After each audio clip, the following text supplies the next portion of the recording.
नमस्ते स्टूडेंट्स, कैसे आप सभी लोग। Hope you people are well और आप अपने एग्ज़ाम्स की तैयारी अच्छे से कर रहे हैं। आज हम लोग बायोलॉजी का चैप्टर नंबर 1, साइंस का chapter number 5 that is life processes करने जा रहे हैं। इस चैप्टर में कुछ नहीं है, ठीक है। थोड़ा सा लंबा चैप्टर है, वीडियो हल्का लंबा हो सकता है, कोई बात नहीं। आप कट कट करके देख लीजिएगा, मैं कट कट करके नहीं डालूँगा, ठीक है। ये चैप्टर बहुत आसान है, ठीक है। ब्रॉडली हम लोग को 4 टॉपिक के बारे में पढ़ना है, ठीक है। तो शुरू करते हैं, टाइम काहे वेस्ट करने का। तो सबसे पहली बात है कि लाइफ प्रोसेसेस क्या होती है। देखिए, हमने एनसीईआरटी ज़रूर ली है। हम लोग एनसीईआरटी की कोशिश करेंगे हर एक लाइन लाइन से पढ़ के आगे बढ़े। मगर बात क्या है कि लाइन से अगर पढ़े तो ये वीडियो कम से कम 5-6 घंटे की हो जाएगी, ठीक है। एक एक लाइन समझाने में टाइम बहुत जाता है, तो मैं आपको पूरा चैप्टर अच्छे से समझा देता हूँ। आप एनसीईआरटी को एक बार रीड जरूर कर लीजिएगा, रफ रीडिंग लगा लीजिएगा एनसीईआरटी की। आप एक बार रफ रीडिंग लगा लीजिएगा एनसीईआरटी की, ठीक है। और बाकी आपका कोई काम नहीं है, ओके। चलिए ठीक है, अब हम लोग आगे आते हैं, ठीक है। तो लाइफ प्रोसेस, अब आप मुझे बताइए लाइफ प्रोसेसेस क्या होती है। तो लाइफ प्रोसेसेस क्या होती है, सबसे पहला सवाल ही यही है कि लाइफ प्रोसेसेस क्या होती है, ठीक है। देखिए, कोई भी इंसान, अगर कोई भी जीव जिंदा है, लिविंग है, अगर, ठीक है, तो वो कुछ ना कुछ लाइफ प्रोसेस दिखा रहा है, ठीक है। उसी में से 4 लाइफ प्रोसेसेस को इस चैप्टर में पढ़ेंगे। लाइफ प्रोसेस असलियत में होता क्या है। The maintenance function of living organism must go even they are not doing anything. ये समझे, कुछ मेंटेनेंस फंक्शन, ठीक है। जब कोई जीवित चीज़, जैसे कि आप हो गए, मैं हो गया, पेड़ पौधे, है ना, कोई भी, हम लोग जब कुछ नहीं भी कर रहे होंगे तभी भी कुछ कुछ ऐसी एसेंशियल चीज़ें हैं जो हम लोग कर रहे होते हैं, उसी को लाइफ प्रोसेसेस कहा जाता है, ठीक है। तो इस पेज में हमें क्या पढ़ना है, इस पेज में हम आपको बताते हैं। सबसे पहली बात आप मुझे ये बताइए कि आपने पिछली क्लासेस में पढ़ा होगा सेल के बारे में, single cell organism, multi cell organism. तो सिंगल सेल ऑर्गेनिज्म जो होता है, जैसे कि ये सिंगल सेल ऑर्गेनिज्म जो होता है, ठीक है। सिंगल सेल ऑर्गेनिज्म का क्या सीन है कि इसका एक ही सेल है, तो इसको जो भी करना है इसी सेल में करना है, ठीक है। तो इसीलिए सिंगल सेल में लाइफ प्रोसेसेस होना बहुत इजी है। इसी सेल से खाएगा, इसी सेल से निकालेगा, इसी सेल से सांस लेगा, इसी सेल से जो करना होगा करेगा। इसलिए इसमें बहुत जो भी होता है सब बहुत इजी होता है, ठीक है। लेकिन जैसे जैसे ये ऑर्गेनिज्म का साइज बढ़ते चला जाता है, उसकी कॉम्प्लेक्सिटी भी बढ़ते चली जाती है। अब जैसे जैसे ऑर्गेनिज्म का साइज बड़ा हो रहा है, जैसे एक पेड़ को ले लेते हैं, है ना, एक पेड़ को ले लेते हैं, जैसे जैसे इस पेड़ की साइज बड़ी होती जा रही है, इसकी कॉम्प्लेक्सिटी भी बढ़ती जा रही है। जैसे आपको ले लेते हैं, ये हो गए आप, ठीक है, ये आपको ले लेते हैं, ये आप छोटे, है ना, ठीक है। तो जैसे जैसे एक ऑर्गेनिज्म की कॉम्प्लेक्सिटी बढ़ते चली जाती है, वैसे वैसे मतलब हमें उसमें और सारे सेल्स की ज़रूरत होती है। तब हम लोग एक एक ऑर्गन बनाते हैं और हर एक ऑर्गन का अपना अपना काम होता है, समझे। तो सिंगल सेल में सब कुछ करना आसान है। क्यों करना आसान है वो भी एक कारण है। अब सुनिए क्यों करना आसान है। सिंगल सेल ऑर्गेनिज्म हम लोग एक बना लेते हैं, ये लिया, ये लिया, नहीं ये लिया, ये लिया, ये इसका बॉडी, फिर उसके बाद ये उसका न्यूक्लियस छोटा सा, इसको रंग भर सकते क्या? नहीं, रंग भर सकते क्या? रंग भर सकते क्या?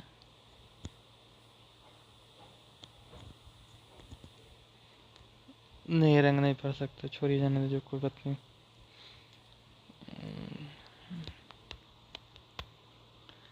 भर तो सकते ही होंगे, लेकिन कैसे वो पता नहीं। तो ये सिंगल सेल ऑर्गेनिज्म है, ठीक है। ये जो है, ये डायरेक्टली आपको इन्वायरमेंट से जुड़ा होता है, ठीक है। ये आपको डायरेक्टली इन्वायरमेंट से जुड़ा होता है, तो इन्वायरमेंट से ही डायरेक्ट ऑक्सीजन ले लेगा, डायरेक्ट यहीं पे रेस्पिरेशन करके जो भी इसका बाई प्रोडक्ट निकलता है वो बताऊंगा अभी मैं आपको, वो दे देगा। यहीं से ये फूड ले लेगा, यहाँ से निकाल देगा। तो इसमें सारा ही कुछ कॉम्प्लेक्सिटी नहीं होती है, बहुत सिंपल होता है। लेकिन यही जब आप एक बड़े ऑर्गेनिज्म पे जाते हैं तो उसकी कॉम्प्लेक्सिटी बढ़ती चली जाती है, ठीक है। ठीक है, तो यही बात आपको यहाँ बताई गई है कि मल्टी सेलुलर ऑर्गेनिज्म में, जैसे कि हम लोग में, हर एक बॉडी पार्ट, एक ऑर्गन, एक काम को करने के लिए बंधा रहता है, ठीक है। और वो सब एक सेपरेट काम करते हैं। अब हम लोग पहले लाइफ प्रोसेस पे आ जाते हैं, न्यूट्रिशन, ठीक है। अब न्यूट्रिशन क्या होता है? न्यूट्रिशन मतलब होता है खाना खाना, ओके। न्यूट्रिशन का मतलब होता है खाना खाना। अब खाना खाना क्यों ज़रूरत है? आप कुछ भी करते हैं, साइकिल चलाते हैं, ठीक है, कुछ भी करते हैं, और चाहे आप कुछ नहीं भी कर रहे हैं, तभी भी एनर्जी जो है वो ज़रूरी है आपका बॉडी को मेंटेन करने के लिए, नहीं तो आपका बॉडी वहीं पे शांत हो जाएगा, ठीक है। और ज़रूरत है डेवलप करने के लिए, मरे सेल ऑर्गेनिज्म के बदले नए सेल डालने के लिए, ये सब चीज़ के लिए सेल ज़रूरी है, ठीक है। अब अब अब क्या, अब हम लोग यहाँ पे आते हैं आपको टॉपिक पे, मेन टॉपिक में। अब आप मेरी बात सुनिए। ऑर्गेनिज्म दो टाइप के होते हैं, ठीक है। पहला होता है ऑटोट्रॉफिक ऑर्गेनिज्म। अरे यार, ओ, अरे भाई, पहला होता है ऑटोट्रॉफिक ऑर्गेनिज्म, दूसरा होता है हेटेरोट्रॉफिक ऑर्गेनिज्म। ऑटोट्रॉफिक ऑर्गेनिज्म मतलब, आपको यहाँ से आ जाइए, ये ऑटोट्रॉफिक ऑर्गेनिज्म का मतलब होता है जो ऑर्गेनिज्म खाना अपना खुद से बनाते हैं। तो खुद से खाना कौन बनाते हैं? तो पहला तो है ग्रीन प्लांट, दूसरा है ब्लू ग्रीन एल्गी, ठीक है। मतलब सीधा सीधा समझिए, जो लिविंग ऑर्गेनिज्म ग्रीन होते हैं, ग्रीन क्यों होते हैं? इनमें क्लोरोफिल पाया जाता है, वो ऑटोट्रॉफिक ऑर्गेनिज्म है। दूसरे होते हैं हेटेरोट्रॉफिक ऑर्गेनिज्म, ठीक है। रुकिए रुकिए, पहले ब्रॉडली एक एक बात बता देता हूँ आपको, फिर उसके बाद अपन बात करेंगे।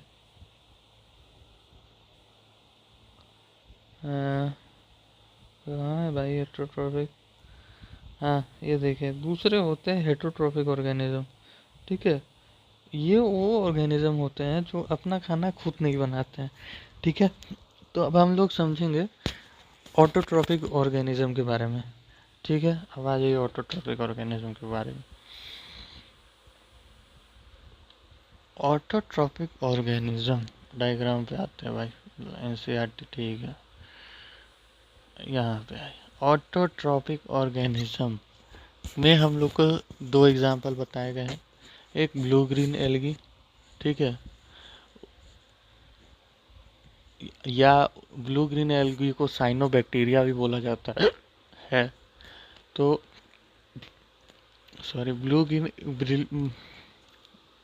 ग्रीन एल्गी या साइनोबैक्टीरिया, और दूसरा एग्जांपल है प्लांट्स। तो सबसे बड़ा हेटेरोट्रॉफिक का एग्जांपल है प्लांट्स। प्लांट्स जो है वो लाइट एनर्जी से खाना बनाते हैं, ब्लू ग्रीन एल्गी या साइनोबैक्टीरिया केमिकल एनर्जी से खाना बनाता है। तो हमें इस चैप्टर में लाइट एनर्जी के बारे में पढ़ना है, ना कि केमिकल एनर्जी के बारे में। सिंपल सी बात है, आगे देखते हैं। प्लांट्स खाना कैसे बनाते हैं, ये वाला जो आपको ये दिख रहा है ना इक्वेशन, बाबू बहुत इंपॉर्टेंट है, समझे। चुपचाप याद कर लेना इससे के इससे। तो अब देख लेते हैं प्लांट क्या करते हैं कि हवा से कार्बन डाइऑक्साइड लेते हैं, रूट से पानी लेते हैं। प्लांट्स में इस टाइप के मीजोफिल सेल्स पाए जाते हैं, ठीक है। मीजोफिल सेल्स ऐसे भी हो सकते हैं, ऐसे भी हो सकते हैं, ऐसे भी हो सकते हैं। ये सब पूछा नहीं जाएगा, मैं बता दे रहा हूँ। मीजोफिल सेल्स में सबसे ज़्यादा क्लोरोप्लास्ट पाया जाता है। क्लोरोप्लास्ट के अंदर क्लोरोफिल पाया जाता है। कंफ्यूज बिल्कुल नहीं होना है, मेरी बात ध्यान से सुनिए। मीजोफिल सेल्स में क्लोरोप्लास्ट होता है, क्लोरोप्लास्ट में क्लोरोफिल होता है। क्लोरोफिल क्या करता है, लाइट एनर्जी को एब्जॉर्ब करता है, ठीक है।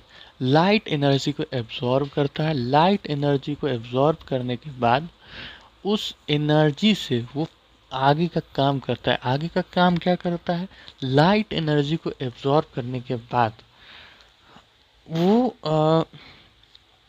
लाइट एनर्जी को दो टाइप में तोड़ता है। सबसे पहले क्या करता है कि एक लाइट एनर्जी से पानी को ही तोड़ देता है। मतलब H2H2O, मैंने आपको केमिकल रिएक्शन एंड इक्वेशन के चैप्टर में बताया था कि इलेक्ट्रोलाइसिस ऑफ वाटर, यहाँ पे फोटोलाइसिस ऑफ वाटर हो जाता है। H2O को लाइट एनर्जी से H2 प्लस O2 में तोड़ दिया जाता है। समझ गए, समझ रहे हैं। हाँ, H2 प्लस O2 में तोड़ दिया जाता है, ठीक है। तो क्लोरोफिल इतना मजबूत चीज़ है कि मतलब सिर्फ लाइट से ही H2O2 को तोड़ देता है, ठीक है। ये पहली बात हो गई। क्लोरोफिल क्या है समझ गए। अब क्लोरोप्लास्ट क्या है, क्लोरोप्लास्ट में ही क्लोरोफिल रखा रहता है, सिंपल सी बात है। स्टोरेज हाउस मान के चलिए क्लोरोफिल का। दूसरी बात क्या है, अब आगे बढ़िए। रूट से प्लांट वाटर लेता है, ठीक है। और कार्बन डाइऑक्साइड आपको लेता है स्टोमाटा से। अब स्टोमाटा क्या होता है, स्टोमाटा ये देखिए, ये होता है स्टोमाटा, ठीक है। स्टोमाटा क्या होता है कि स्टोमाटा में ये जो आपको स्ट्रक्चर दिख रहा है बीन जैसा, ये होता है गार्ड सेल, ठीक है। जब इसमें पानी चली जाती है, जब इसमें पानी जाती है पानी, तो ये गार्ड सेल जो है ना, मान लीजिए कि इस टाइप के रहते हैं बिना पानी के। जब इसमें पानी जाती है तो ऐसे फूल जाते हैं। तो ये छेद अचन अंदर का ये देखिए, ये बड़ा हो जाता है, खुल जाता है। तो अब यहाँ से आराम से O2 जाता है और यहीं से आराम से CO2 बाहर आ जाता है, ठीक है।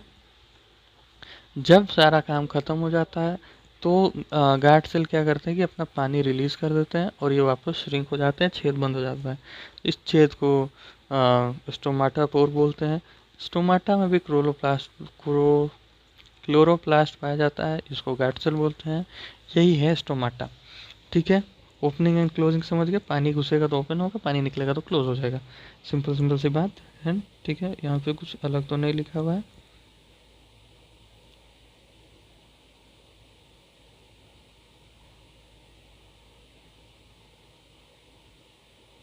ठीक।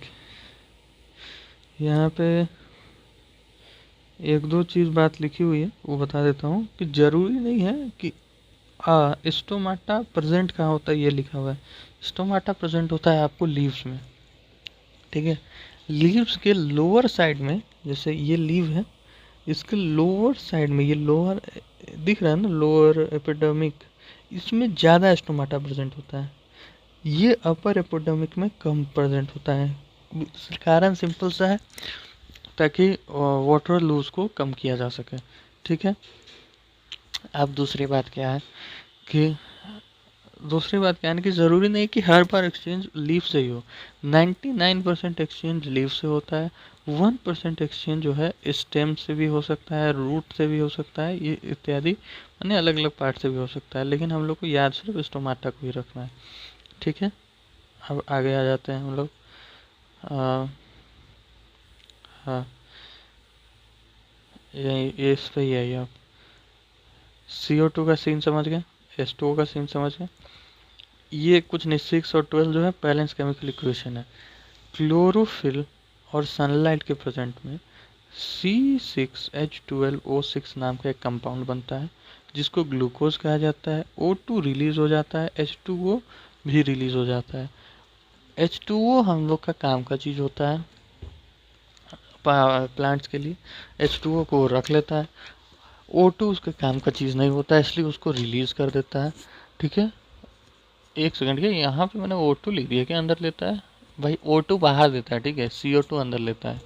हाँ, O2 भी अंदर लेता है रेस्पिरेशन के टाइम पे, लेकिन रेस्पिरेशन तो अभी चल ही नहीं रहा था ना, कोई बात नहीं भाई। ठीक है भाई, तो इतना बता दिया। C6H12O6 एज अ ग्लूकोज निकलता है। जब प्लांट ग्लूकोज को क्या करेगा, मान लीजिए ग्लूकोज निकल गया, ठीक है, H12O6 निकल गया।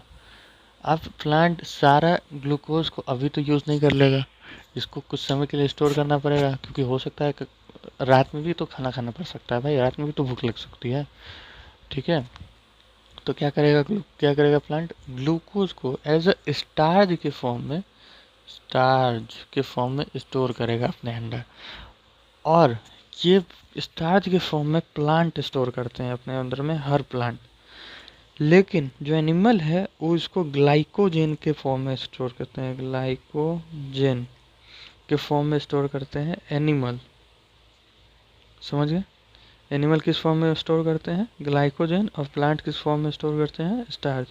अब आगे आइए, अब हम लोग किताब पे आते हैं। ठीक है, यहाँ पे आप ठीक से देखिए, तो यहाँ पे बताया गया कि स्टेप्स ऑफ फोटोसिंथेसिस आपको पता ही होगा। ठीक है, making a food in present of chlorophyll and sunlight. ठीक है, लेकिन ये पुराना हो गया है। अब अगर आपसे फोटोसिंथेसिस का कोई डेफिनेशन पूछे तो making food from inorganic substance in the presence of sunlight and chlorophyll, ये डेफिनेशन आप दीजिएगा। अब हम लोग आगे देखते हैं। सबसे पहले ये दोनों जो प्रोसेस है इसको लाइट प्रोसेस कहा जाता है, इस एक को डार्क प्रोसेस कहा जाता है। डार्क प्रोसेस क्यों कहा जाता है, क्योंकि ये अंधेरा में भी हो सकता है और उजाला में भी हो सकता है, लेकिन ये दोनों के लिए हमेशा सनलाइट की ज़रूरत होगी। डार्क प्रोसेस नाम है तो इसलिए ऐसा नहीं है कि हमेशा अंधेरा में ही होगा, उजाला में भी हो सकता है, लेकिन डार्क में भी हो सकता है, इसलिए इसका नाम डार्क प्रोसेस, दूसरे वाले का लाइट प्रोसेस। लाइट प्रोसेस में सबसे पहला स्टेप क्या होगा कि सबसे पहले लाइट को ही अब्जॉर्ब किया जाएगा, क्लोरोफिल अब्जॉर्ब करेगा, फिर लाइट एनर्जी का केमिकल एनर्जी में ट्रांसपोर्ट करेगा। कुछ लाइट एनर्जी से वाटर मॉलिक्यूल्स को हाइड्रोजन एंड ऑक्सीजन में तोड़ देगा। लास्ट फेज में क्या करेगा कि कार्बन डाइऑक्साइड, रेडॉक्स रिएक्शन याद कीजिए, रिडक्शन ऑफ कार्बन डाइऑक्साइड हो जाएगा और कार्बोहाइड्रेट बन जाएगा। समझ गए? अब हम लोग एक और चीज़ इसमें लिखी गई है ना, एक और चीज़ क्या लिखी गई है कि डेजर्ट प्लांट आपने देखा होगा। डेजर्ट प्लांट जो है, डेजर्ट प्लांट तो डेजर्ट में रहते हैं, ये प्लांट इतनी गर्मी होती है तो ये लोग फोटोसिंथेसिस कैसे कर पाते हैं? तो डेजर्ट प्लांट का सबसे पहले आपने देखा होगा कि डेजर्ट प्लांट जो रहता है वो जनरली कैक्टस वगैरह यही सब रहता है। तो इसका जो स्टोमाटा है, मान लेते हैं ये लीव है, इसका जो स्टोमाटा है इसका लोअर एपिडर्मिस में प्रेजेंट होगा। साथ ही में ये जो है सबसे पहले स्टोमाटा को रात में खोलेगा, ये मान लीजिए स्टोमाटा है, ये रात में खोलेगा, CO2 अंदर लेगा, O2 बाहर देगा और रात को एक इंटरमीडिएट सोल्यूशन बना लेगा। जैसे ही लाइट आएगी सुबह, ये क्या करेगा कि उस इंटरमीडिएट सोल्यूशन को C6H12O6 में कन्वर्ट कर लेगा और ग्लूकोज बना लेगा। यही बात आपको इस पेज में बताई गई है। एक और आयोडीन एक्सपेरिमेंट बोला जाता है। आपको कुछ नहीं करना है, एक पत्ता लेना है, ठीक है, उसको सबसे पहले क्या करना है कि उस पत्ते को सबसे पहले क्या करना है कि आपको उबलते हुए पानी में आपको डालना है, ठीक है। उसके बाद एक अल्कोहल से धो लेना है, ठीक है। उस मैंने अल्कोहल में उबालना है और आयोडीन से धो लेना है। जब उस पे आयोडीन आप गिराएंगे तो जिस जिस जगह पे स्टार्च प्रेजेंट होगी वो जगह ब्लू हो जाएगा, ब्लू ब्लैक कलर का हो जाएगा। समझ गए आप? एक बार और रिपीट कर देता हूँ, सही समझे तो। अल्कोहल, दारू, दारू में डुबुक डुबुक पत्ता, पत्ता को आयोडीन में वापस जब डुबुक डुबुक करिएगा तो जिस जगह पे स्टार्च प्रेजेंट होगा वो ब्लू ब्लैक हो जाएगा। यही बात है और कुछ नहीं। यहाँ एक और एक्सपेरिमेंट किया, वो एक्सपेरिमेंट ये बताता है कि प्लांट फूड को स्टोर करता है स्टार्च के फॉर्म में। अब यहाँ पे क्या बताता है, यहाँ पे ये बताया गया है कि CO2 एसेंशियल है फोटोसिंथेसिस के लिए। कैसे? आपने क्या करना है, 2 को बीकर लेना है, बीकर नहीं सॉरी, ये बेल जार बोलते हैं इसको, बेल जार लेना है। 2 को छोटे छोटे पौधे लेते हैं, पॉटरी प्लांट्स बोलता है, उसको रख देना है। एक के बगल में एक प्लेट रखना है, उसमें KOH रख देना है, पोटेशियम हाइड्रोक्साइड। ये KOH क्या है कि CO2 को अपनी ओर अट्रैक्ट कर लेता है। जब ये KOH इस वाले में सारा CO2 खींच लेगा, इसमें CO2 रहेगा। तो आप कुछ समय के बाद गौर करेंगे, चाहे आप इसको सनलाइट में भी रख दीजिए, कुछ समय के बाद गौर करेंगे कि ये प्लांट मर चुका होगा, ये उस समय भी जिंदा होगा, क्योंकि इस बीकर में थोड़ा बहुत CO2 है जिससे कि ये मेंटेन कर लेगा अपना लाइफ, लेकिन इसमें कोई CO2 नहीं है, ये मर जाएगा। इससे हमें पता चलता है कि CO2 एसेंशियल है, ठीक है। अब बात क्या है कि आपने अभी तक हमने यहाँ तक ऑटोट्रॉफिक न्यूट्रिशन, पूरा ऑटोट्रॉफिक न्यूट्रिशन ख़त्म कर लिया है। कुछ कुछ मिनरल्स जो है वो प्लांट ज़मीन से लेता है, जैसे कि नाइट्रेट, फास्फोरस, आयरन, मैग्नीशियम, ये सब। नाइट्रेट जो है वो नाइट्राइट, NO2 और NO3, नाइट्रेट जो है नाइट्राइट एंड नाइट नाइट्रोजन जो है नाइट्राइट और नाइट्रेट के फॉर्म में लिया जाता है, ठीक है। यही बात है। अब आप आ जाइए autotrophic nutrition, sorry heterotrophic nutrition. अब यहाँ पे भी कैच, ओके, बायोलॉजी है बाबू, इतना आसान चीज़ नहीं है। एक सेकंड, ये गलत हो गया, इसको डिलीट। हाँ, यहाँ पे हेट्रोट्रॉफिक न्यूट्रिशन क्या होता है? हेट्रोट्रॉफिक न्यूट्रिशन माने, हेट्रो माने ही होता है जो डिपेंडेंट हो, ठीक है। हेट्रोट्रॉपिक न्यूट्रिशन माने जो दूसरों पे डिपेंडेंट हो। दूसरा कौन है? को तो न्यूट्रिशन ही है, हेट्रोट्रॉपिक ऑटोट्रॉपिक। तो हेट्रोट्रॉपिक ऑटोट्रॉपिक पे डायरेक्टली या इनडायरेक्टली डिपेंडेंट होता है, ठीक है। डायरेक्टली इनडायरेक्टली कैसे? डायरेक्टली ऐसे कि हिरन घास खा गई, डायरेक्टली हो गया। इनडायरेक्टली कैसे? हिरन घास खा गई, शेर हिरन खा गया, इनडायरेक्टली हो गया ना भाई। तो ये होता है डायरेक्टली और इनडायरेक्टली न्यूट्रिशन। अब ऑटोट्रॉफिक न्यूट्रिशन 3 प्रकार के होते हैं। एक होता है होलोजोइक, सैप्रोफिटिक, और क्या होता है बाबू? पैरासिटिक, ठीक है। तो हम लोग एक एक करके सबके बारे में ठीक से समझेंगे, ठीक है। यहाँ पे यही बात बताया गया है। होलोजोइक न्यूट्रिशन, जैसे कि नाम से ही समझ में आ रहा है कि सबसे पहले ऑर्गेनिज्म क्या करते हैं होलोजोइक न्यूट्रिशन में, खाना को सबसे पहले पूरे अपनी बॉडी में लेते हैं, फिर उसको अंदर ही डाइजेस्ट करते हैं और फिर उसको निकाल देते हैं, ठीक है। एक एग्जाम्पल आपको अमीबा का दिया हुआ है, ठीक है। अमीबा का एग्जाम्पल में आपको समझाया गया है, अमीबा भी होलोजोइक न्यूट्रिशन सॉल्व करता है, शो करता है, सिंगल सेल ऑर्गेनिज्म है। ये क्या करता है, अपना अमीबा का कोई शेप नहीं होता है। अमीबा को ऐसे ऐसे बना दीजिए, कुछ अमीबा हो गया है ना, तो अमीबा को कोई शेप नहीं होता है। इसलिए अमीबा क्या करता है, आपको मैं डायग्राम थोड़ा बड़ा हो जाएगा। हाँ, तो अमीबा क्या करेगा कि सबसे पहले फूड पार्टिकल्स को स्पॉट करेगा, ठीक है। उसके बाद क्या करेगा कि ये फिंगर लाइक प्रोजेक्शन निकालेगा सूडोफोडिया, ठीक है। उसको कैप्चर करेगा, फूड वैक्यूल बताएगा, उसके बाद फूड पार्टिकल को डाइजेस्ट करके और फूड आगे बढ़ते हुए छोड़ देगा पीछे की ओर। ये कहता है अमीबा। एक और आपको ऑर्गेनिज्म के बारे में बताया गया है जो कि है पैरामीशियम। पैरामीशियम चप्पल टाइप का दिखता है, ठीक है। इसका खास बात यह है कि इसके पास 2 न्यूक्लियस होता है, ठीक है। इसके आसपास, एक सेकंड कलर बदल देता हूँ, ये पानी में रहता है, ठीक है।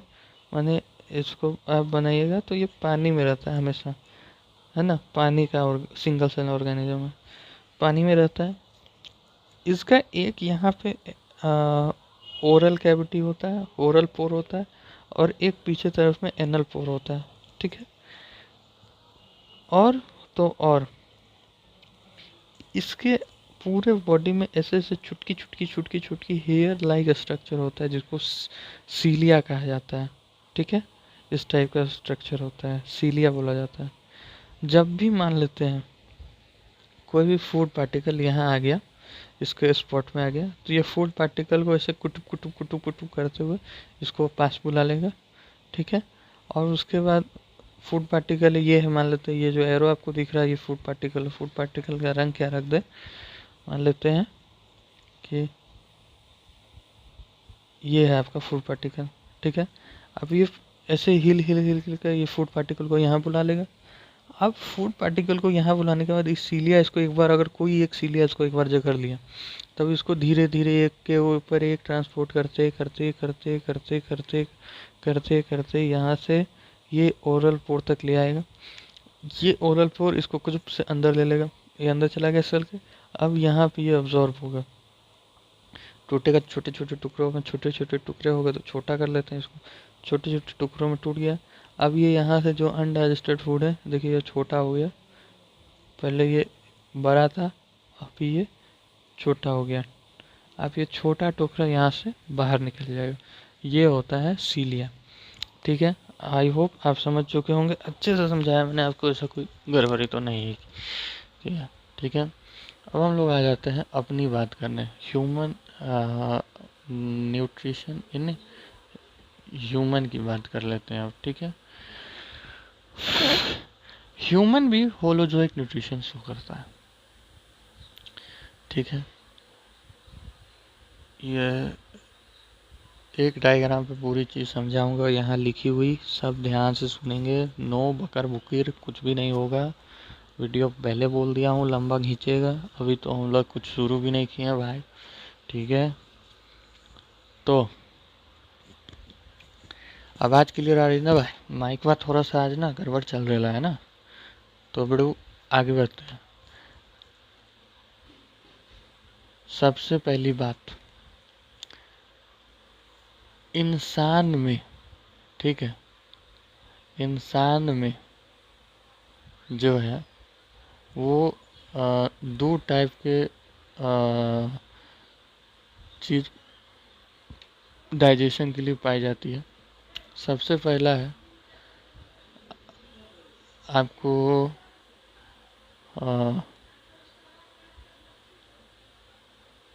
सबसे पहला है इसोफेगस और दूसरा है एसोसिएटेड ग्लैंड्स, ठीक है। हम लोग दोनों की बात करेंगे, यहाँ से जूम कर लेते हैं। सबसे पहले आप खाना खाएंगे, खाना कैसे खाएंगे, तो मुंह में डालेंगे, खाना खाना खाना बाबू खाना, लेंगे मुंह में खाना। तो आपको क्या करना है कि आप पहले उसको चबाएंगे, तो आप उसको चबाने के साथ साथ उसको छोटे छोटे टुकड़ों में तोड़ेंगे, और साथ में आपकी जीभ उस खाने को घुमाएगी। घुमाने से क्या होगा कि आपको जैसे कि ये आपके इस जगह पे स्लाइवरी ग्लैंड्स प्रेजेंट होते हैं, ठीक है। ये स्लाइवरी ग्लैंड्स पेयर में प्रेजेंट होते हैं हमेशा, माने एक के ऊपर एक ही होता है, और एक है तो एक नहीं रहता है, ये हमेशा पेयर में रहता है। तो जब आप खाने को चिबाएंगे तो ये स्लाइवा आपको रिलीज होगी। स्लाइवा आपको क्या करती है कि स्लाइवा स्टार्च को, मैंने क्या बताया स्टार्च क्या होता है कि फूड स्टोर होता है प्लांट में, स्टार्च को, क्योंकि देखिए अब यहाँ पे एक चीज़ आप समझिएगा, है ना। हाँ, ग्लूकोज, एक सेकंड रुकिएगा। ग्लूकोज जो है वो मान लीजिए आप,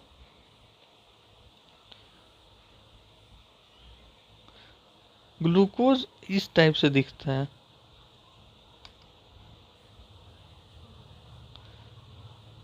एक सेकंड, ग्लूकोज इस टाइप से दिखता है, ठीक है। 6 कार्बन का मॉलिक्यूल होता है ग्लूकोज। अब जो आपको स्टार्च है सो इस टाइप से दिखता है,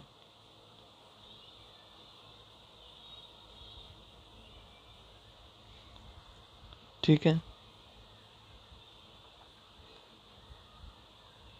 दिखता है इसका मतलब ये नहीं कि सही में ऐसा बना के आना, ठीक है। एक अंडरस्टैंडिंग के लिए बता रहा हूँ, ऐसा नहीं दिखता है, लेकिन एक अंडरस्टैंडिंग के लिए बता रहा हूँ, अच्छा इमेजिनेशन के लिए। स्टार्च जो है, ठीक है, स्टार्च जो है वो आपका क्या है सीन है कि स्टार्च हम लोग डायरेक्टली नहीं कर सकते, डायरेक्टली डाइजेस्ट नहीं कर सकते, समझे। हम लोग को स्टार्च को डाइजेस्ट करने के लिए, है ना, हम लोग को स्टार्च को डाइजेस्ट करने के लिए,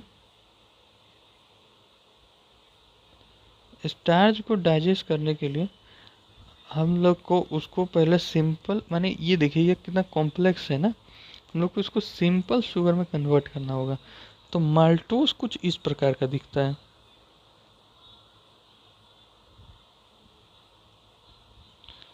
अब देखिए ये होता है माल्टोस, एक इतना बड़ा और एक इतना बड़ा, माने इसी चीज को 2 बार तोड़ दिया गया है। बस यही होता है स्टार्च और माल्टोस में फर्क, ठीक है। अब आगे बढ़ते हैं हम लोग।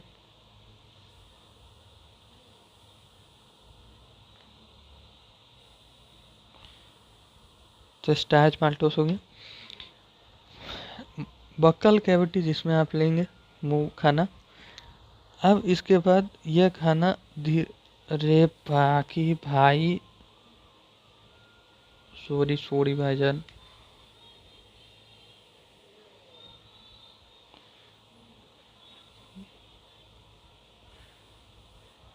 ठीक है ठीक है ठीक है। हाँ तो खाना आपने ले लिया, खाना भी ले लेते हैं भाई। ये हो गया आपको खाना, खाना इस रंग का खाना आप, अरे यार यहाँ इतना बड़ा खाना थोड़ी हो। खाना यहाँ से आपने ले लिया, यहाँ पे आपको माल्टो स्टार्च से माल्टोस हो गया। कुछ और रंग डाल देते हैं ताकि फर्क पता चले। यहाँ से आपको माल्टोस हो गया। अभी माल्टोस धीरे धीरे नीचे जाएगा तो यहाँ आपको मिलेगा एक कंबाइन। देखिए आपको पता होगा कि नाक, खाना और सांस लेने के लिए एक ही जगह पे एक दोनों पाइप मिलती है, उसको बोलते हैं फेरिंग्स। यहाँ आपको होगा फेरिंग्स, ठीक है। अब यहाँ से खाना चल जाएगा आपको फूड पाइप, और जिसको ईसोफेगस भी बोला जाता है। एंड स्टार्ट में ओ आता है लेकिन ओ साइलेंट है। ये ऐसे आप पढ़िएगा तो ईसोफेगस, ऐसे पढ़िएगा तो ईसोफेगस, लेकिन पढ़ा ये ईसोफेगस ही जाता है। खाना धीरे धीरे कुट कुट करके नीचे आएगा। अब ईसोफेगस की एक खास बात है, ईसोफेगस सीधा ऐसे खड़ा नहीं है, वो ऐसे ऐसे मूव कर सकता है, ऐसे ऐसे, माने जगह से मूव नहीं करता है, ऐसे दबता खुलता रहता है। माने ऐसे दबेगा खुलेगा, ऐसे दबेगा खुलेगा। एरो कहाँ है भाई, ऐसे दबेगा खुलेगा, दबेगा खुलेगा, ऐसे होते रहता है, समझ गए। इसोफिगस ऐसे काम करता है ताकि खाना को और सिंपल सिंपल सब्सटेंस में तोड़ दिया जाए। अब हम लोग और नीचे आ जाते हैं। अब यहाँ से आपको मेन कहानी शुरू होती है। खाना अब आपको यहाँ आ चुका है। ये है आपका स्टमक। स्टमक जे शेप का होता है। स्टमक में गैस्ट्रिक ग्लैंड्स पाए जाते हैं। गैस्ट्रिक ग्लैंड्स 3 एंजाइम सीक्रेट करते हैं, पेप्सिन, HCl और म्यूकस। तीनों का एक एक करके सब काम समझते हैं। देखिए ये वन शॉट है तो ऐसा नहीं है मैं डिटेल में पढ़ाऊँगा। मैं भी आपको इतना बता दूंगा कि अगर आपकी तुरंत कुछ एग्ज़ाम है, यूटी है, फाइनल है, कुछ यूटी है बस, फाइनल नहीं है, फाइनल के पागल हो गया।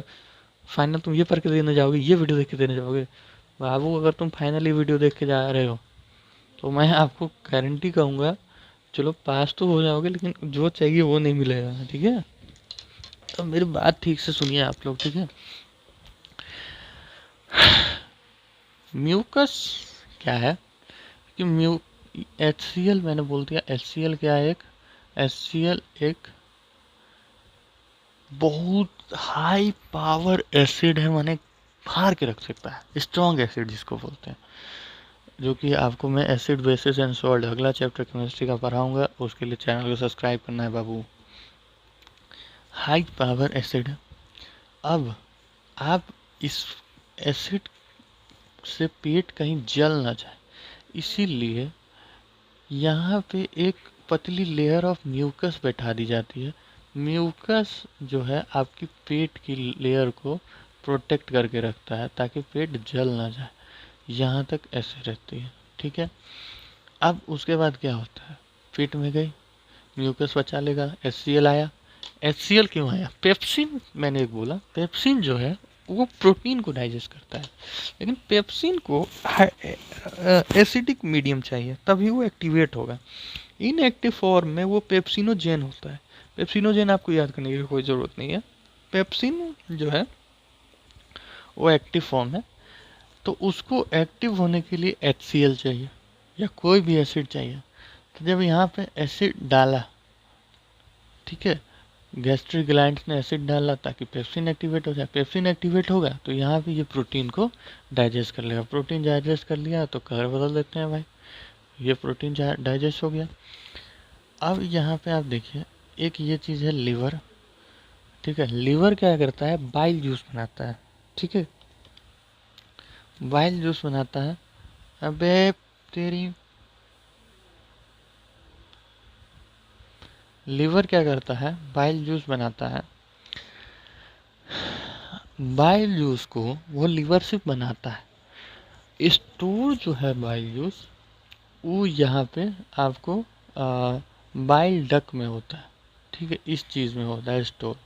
जब यहाँ पे ज़रूरत होती है तो ये देखिए, पीछे से एक रास्ता आ रहा है, ये डायरेक्ट यहाँ पे स्मॉल इंटेस्टाइन में चला जाता है। दूसरा आपको यहाँ पे दिख रहा होगा पेनक्रियास, इसको पेनक्रिया बोलते हैं। पेनक्रिया पेनक्रियाटिक जूस बनाता है, ठीक है। एक मिनट माफ़ करिएगा, कुछ टेक्निकल प्रॉब्लम्स के कारण मैंने, कुछ दिक्कत नहीं है, आप लोग को तो एक ही वीडियो में दिख रहा है टेक्निकल प्रॉब्लम, आपको कहाँ समझाने जाऊँ, छोड़िए। यहाँ तक कहाँ तक बात हो गई थी भाई? लीवर। लीवर जो है बाइल जूस बनाया, बाइल डक्ट में स्टोर किया, ठीक है। अब यहाँ पे खाना आगे आ चुका है, यहाँ पे आपको क्या बोला है कि पेप्सिन प्रोटीन को डाइजेस्ट कर चुका है, हल्का प्रोटीन को। अब ये चला जाता है आपको स्मॉल इंटेस्टाइन में। अब स्मॉल इंटेस्टाइन के बारे में एक इंटरेस्टिंग बात, हर एक आपको ऑर्गेनिज्म का स्मॉल इंटेस्टाइन अलग अलग होता है, ठीक है। जो और ये स्मॉल इंटेस्टाइन ये क्या खाते हैं उसके ऊपर होता है, ठीक है। अगर ऑर्गेनिज्म जो है वो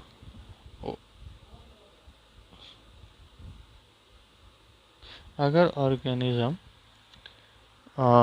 ग्रीन प्लांट्स खाते हैं तो माने अगर मैं ओमनीवोरस है तो उनके जो स्मॉल इंटेस्टाइन है वो बहुत लंबे होंगे, क्योंकि उन लोग डायरेक्ट स्टार्च को लेते हैं। जैसे कि आपने काऊ वगैरह को देखा होगा, वो लोग बार बार कुछ कुछ चबाती रहती है, क्यों? क्योंकि स्टार्च उन लोग को डायरेक्ट डाइजेस्ट करना है, वो लोग भगाते तो वगैरह तो है नहीं, तो उन लोग को माल्टोस में बार बार उसको कन्वर्ट करते रहती है, समझे। दूसरे है कार्निवोरस, ठीक है। तो अब ये लोग जो है ये डायरेक्ट ओमनीवोरस जानवर को खा जाते हैं, प्लांट्स तो नहीं खाते हैं। तो इन लोग ऐसे कार्बोहाइड्रेट्स को खाते हैं जो कि ऑलरेडी हल्का फुल्का डाइजेस्ट कर चुका है, तो इसलिए इनका इंटेस्टाइन थोड़ा छोटा होता है। एक होता है हम लोग जैसा आदमी, इंसान का मीडियम साइज में होता है, ना ज़्यादा बड़ा होता है ना ज़्यादा छोटा होता है, क्योंकि हम लोग दोनों खा सकते हैं, ठीक है। ये बात हो गई आपको स्मॉल इंटेस्टाइन के बारे में। अब आगे आ जाते हैं। खाना आ चुका है अब आपको स्मॉल इंटेस्टाइन में। अब स्मॉल इंटेस्टाइन में क्या होगा? पहली बात तो final digestion of food small intestine में हो जाता है। पहली नोट करने वाली बात ये। दूसरी बात, स्मॉल इंटेस्टाइन क्या करेगा कि बाइल डक्ट से बाइल जूस लेता है। बाइल जूस क्या करता है कि फैट को इमल्सिफाई करता है, फैट को छोटे छोटे टुकड़ों में बांट देता है। जैसे कि मान लेते हैं कि आ, यह फैट का ये टुकड़ा ऐसे ऐसे था, तो ये क्या करेगा भाई, ये फैट का टुकड़ा को ऐसे ऐसे कर देगा। यही होता है इमल्सिफिकेशन ऑफ फैट। ठीक है, अब आप आगे आ जाइए। फैट को इमल्सिफाई कर देगा। फिर पैनक्रियाटिक जूस भी होता है। पैनक्रियाटिक जूस दो टाइप में से बटा रहता है। एक होता है ट्रिप्सिन और एक होता है लाइपेज। ट्रिप्सिन आपको नाम से पेप्सिन जैसा लग रहा होगा, ये भी प्रोटीन का ही डाइजेशन करता है, फाइनल डाइजेशन करता है। ठीक है। लाइपेज क्या करता है कि इमल्सिफाई फैट को, है ना, अमीनो एसिड में कन्वर्ट कर देता है। ठीक है। अब ये जो पेनक्रिया स्मॉल इंटेस्टाइन है, ये भी कुछ अपने हिसाब से जूसेस वगैरह रिलीज करती है। ये इंटेस्टाइनल जूस रिलीज करती है। इंटेस्टाइनल जूस हर एक फूड का फाइनल डाइजेशन कर देता है। ठीक है, फाइनल डाइजेशन कर देता है और प्रोटीन को अमीनो एसिड में, कॉम्प्लेक्स कार्बोहाइड्रेट को ग्लूकोज में, और फैट को फैटी एसिड या ग्लाइसरॉल में कन्वर्ट करके ख़त्म कर देता है कहानी। अब यहाँ से अब खाना डाइजेस्ट हो चुका है, तो अब पीली पीली, यही टेक्नोलॉजी। या अब यहाँ से पीली पीली जो है आपकी, ये लार्ज इंटेस्टाइन में जाएगी। लार्ज इंटेस्टाइन में फाइनली इसका वाटर और कुछ ड्रग्स, दवाई बाबू दवाई, एब्जॉर्ब हो जाता है और ये बाहर निकल जाता है। इंटेस्टाइन के बारे में एक और चीज़ जानने की ज़रूरत है। इंटेस्टाइन में खाना डाइजेस्ट होने के साथ साथ एब्जॉर्ब भी होता है। ठीक है, तो खाना एब्जॉर्ब करने के लिए ऐसे ऐसे विलाई प्रेजेंट होते हैं उनके, जैसे मान लीजिए इंटेस्टाइन है, तो ऐसे ऐसे विलाई प्रेजेंट होते हैं। पहली बात तो ये लोग हाईली रिच होते हैं ब्लड वेसल्स में, मतलब इन लोग के पास ब्लड बहुत ज़्यादा वेसल्स होते हैं। ठीक है। दूसरा, फिंगर लाइक इसलिए है ताकि आपको सरफेस एरिया को इंक्रीज किया जाए, ज़्यादा से ज़्यादा सामान को एब्जॉर्ब किया जाए। ठीक है, और ये लोग एब्जॉर्ब करते हैं खाना को और डाइजेस्टेड फूड को अब ब्लड वेसल्स में डाल देते हैं। बस इतनी ही बात है और कुछ नहीं। अब आप आगे आ जाइए। ये सारी बातें मैंने आपको बता दी है। ये डेंटल केयर कुछ नहीं है। डेंटल केयर एक नॉर्मल साधारण सी चीज़ है। अगर आप ब्रश नहीं करेंगे तो दांत खराब हो जाएंगे, दांत में कीड़े लग जाएंगे, यही बात इसमें लिखी गई है। ब्रश कर लो यार। एनसीईआरटी को क्या फालतू का तुम लोग पेज भरा रहे हो भाई। लौंडो के कारण ये सब पेज भरता है ये, तो चुपचाप ब्रश ब्रश करके रहा करो। वाह, क्या बात है भाईजान। एक न्यूट्रिशन खत्म हो गया, एक रेस्पिरेशन का, एक आपका टॉपिक। एक टॉपिक कितने मिनट का हुआ? लगभग 42 मिनट्स का। ओ माय गॉड, अभी तो एक ही खत्म हुआ है। चलिए, खत्म तो हो ही जाएगा। अगला है रेस्पिरेशन। रेस्पिरेशन क्या होता है? सबसे पहले यहाँ पे दो एक्टिविटी दी हुई है। यहाँ पे एक पिक्चर दिया हुआ है, वो वही बताता हूँ, बाकी तो आप समझ जाओगे।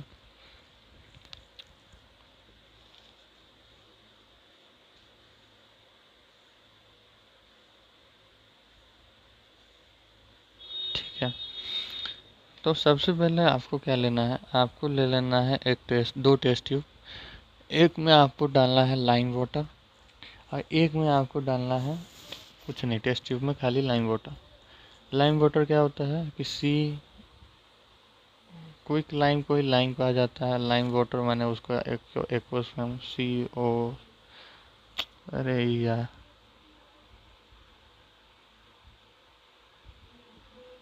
लाइम का फॉर्मूला क्या होता है बे? कैल्शियम कैल्शियम कार्बोनेट COC, मतलब कैल्शियम कार्बोनेट लेना है भाई, फॉर्मूला ही भूल गया भाई। चलिए ठीक है, कैल्शियम कार्बोनेट आपको लेना है लाइम वाटर एक्वस फॉर्म में, ठीक है। और उसके बाद आपको क्या करना है कि इसका क्या करना है कि आपको एक में अपने मुंह से फूंक मारनी है। आप जब कार्बन डाइऑक्साइड उसमें डालेंगे तो वो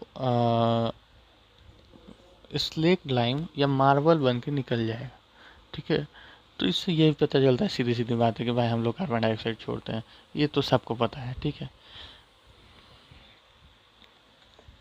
अब हम लोग रेस्पिरेशन के बारे में पढ़ते हैं। दो तीन चीज़ें क्लियर कर देना चाहूँगा। कुछ पूछो पूछो पूछो।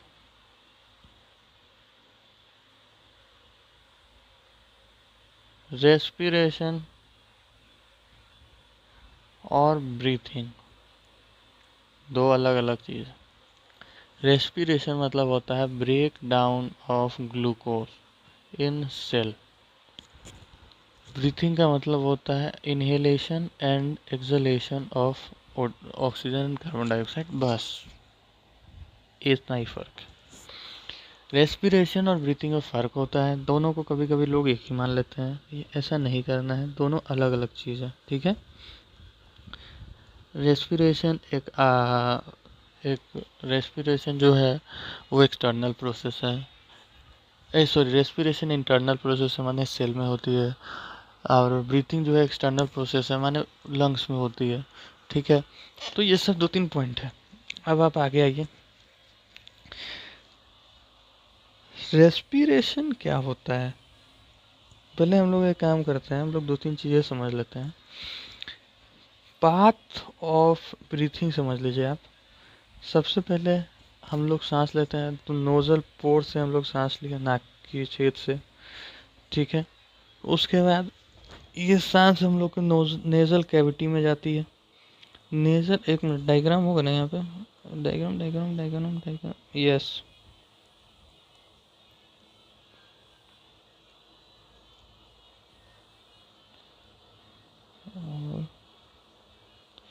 हाँ ठीक है, ठीक। तो अब आप बात समझिएगा। सबसे पहले ये मान लेते हैं ऑक्सीजन है, ब्लू रंग दे देते हैं, क्या ही फर्क पड़ता है। ये मान लीजिए ऑक्सीजन है, आपने खींचा। सबसे पहले ये नोजल पोर्ट से नेजल पैसेज या नेजल कैविटी में जाएगी, ठीक है। फिर एक कॉमन जगह पर जाइए जहाँ पे फूड पाइप और आपको विंड पाइप दोनों मिलती है, फेरिंग्स में। फिर एक साउंड बॉक्स आता है लैरिंग्स, जिसको आप यहाँ पे गले में छू के फील भी कर सकते हैं। लैरिंग्स में जाएगी, लैरिंग्स से ये जाएगी ट्रेकिया में, ठीक है।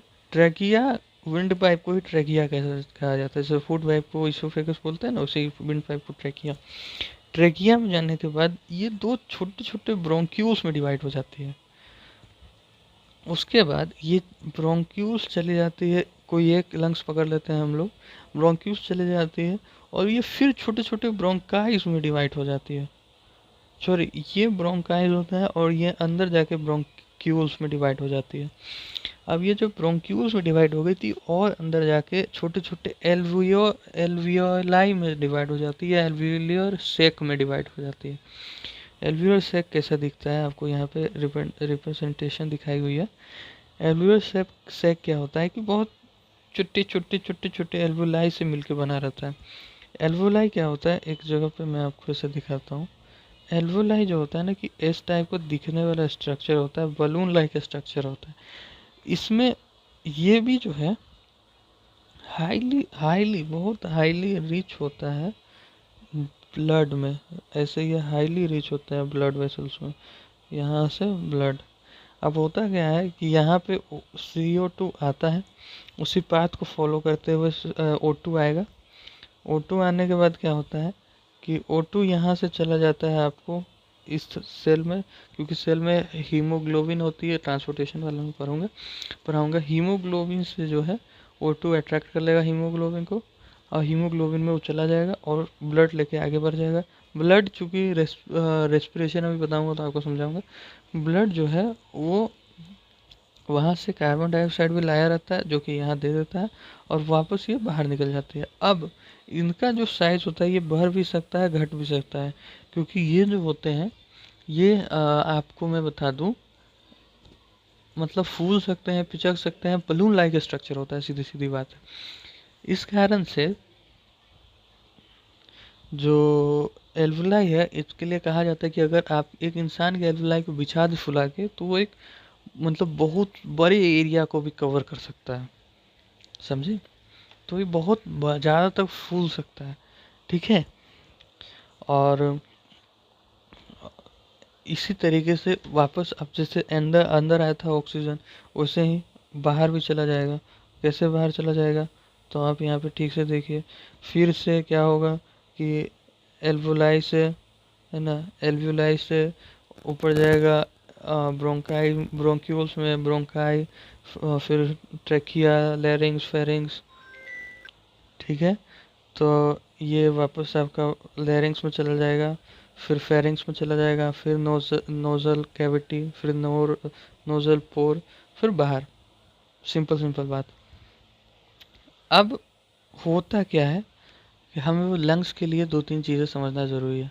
पहली बात क्या कि फिजिक्स के हिसाब से आप देखिएगा तो जहाँ पे वॉल्यूम ज़्यादा होता है ना, वहाँ पे प्रेशर कम होता है, जहाँ पे प्रेशर कम होता है वहाँ पे वॉल्यूम ज़्यादा होता है। पहली बात। दूसरी बात क्या कि जहाँ पे प्रेशर ज़्यादा होता है वहाँ वॉल्यूम कम होता है, जहाँ वॉल्यूम कम होता है वहाँ प्रेशर ज़्यादा होता है। इससे इधर का क्या मतलब, यहाँ पे आप देखिएगा तो यहाँ पे ये देखिए आपको एक, अरे भाई यहाँ पे आप देखिएगा तो यहाँ पे एक आपको ये दिख रहा होगा डायफ्राम। अब होता क्या है कि ये डायफ्राम ही ऑक्सीजन को अंदर लेना है बाहर लेना है कंट्रोल करता है। अब आप जोर से सांस लीजिए और रोक के बैठिए, आपको दिखिएगा कि आप यहाँ पे चेस्ट के आसपास कुछ दर्द करता है, कुछ लगता है कि कुछ है, वही डायफ्राम है। डायफ्राम जनरली रिलैक्स फॉर्म में ऐसा रहता है। जब सांस लेने की ज़रूरत पड़ती है तो ये कॉन्ट्रैक्ट हो जाता है और सीधा हो जाता है, ठीक है। अब कॉन्ट्रैक्ट होने का मतलब ये नहीं कि ये छोटा हो जाता, कॉन्ट्रैक्ट होने का मतलब है कि छोटा हो जाता है, ठीक है। एक क्वेश्चन आया था कि सांस हम लोग कब लेते हैं, तो चार ऑप्शन था, कॉन्ट्रैक्शन, रिलैक्सेशन और दो तीन और था। तो लोग उसमें गलत कर रहे थे कि उनको लगा कॉन्ट्रैक्ट हो रहा है लेकिन सिकुड़ता तो है नहीं। तो कॉन्ट्रैक्ट का मतलब सिकुड़ना नहीं होता बाबू, छोटा होना भी हो सकता है। कॉन्ट्रैक्ट होके सीधा हो जाएगा, सीधा हो गया। अब इसका जगह बढ़ गया, वॉल्यूम बढ़ गया, तो यहाँ आराम से, यहाँ प्रेशर कम हो गया। तो यहाँ पे प्रेशर कम होने के कारण क्या होगा कि सॉरी वॉल्यूम, वॉल्यूम बढ़ गया तो प्रेशर कम हो गया। अब प्रेशर कम होने के कारण क्या होगा कि यहाँ पे आराम से ऑक्सीजन आ जाएगा। अब जब ऑक्सीजन को वापस निकालना होता है तो क्या करता है, तो फिर क्या होता है कि ये डायफ्राम वापस से अपने नॉर्मल इनिशियल स्टेट से भी हल्का ऊपर उठ जाता है। तब यहाँ पे प्रेशर ज़्यादा हो जाता है, वॉल्यूम कम हो जाता है। अब बाहर के मुताबिक प्रेशर यहाँ कम है तो पट से बाहर ऑक्सीजन निकल जाता है। इतनी बातें मैंने आपको समझा दी पूरी तरीके से, ठीक है। अब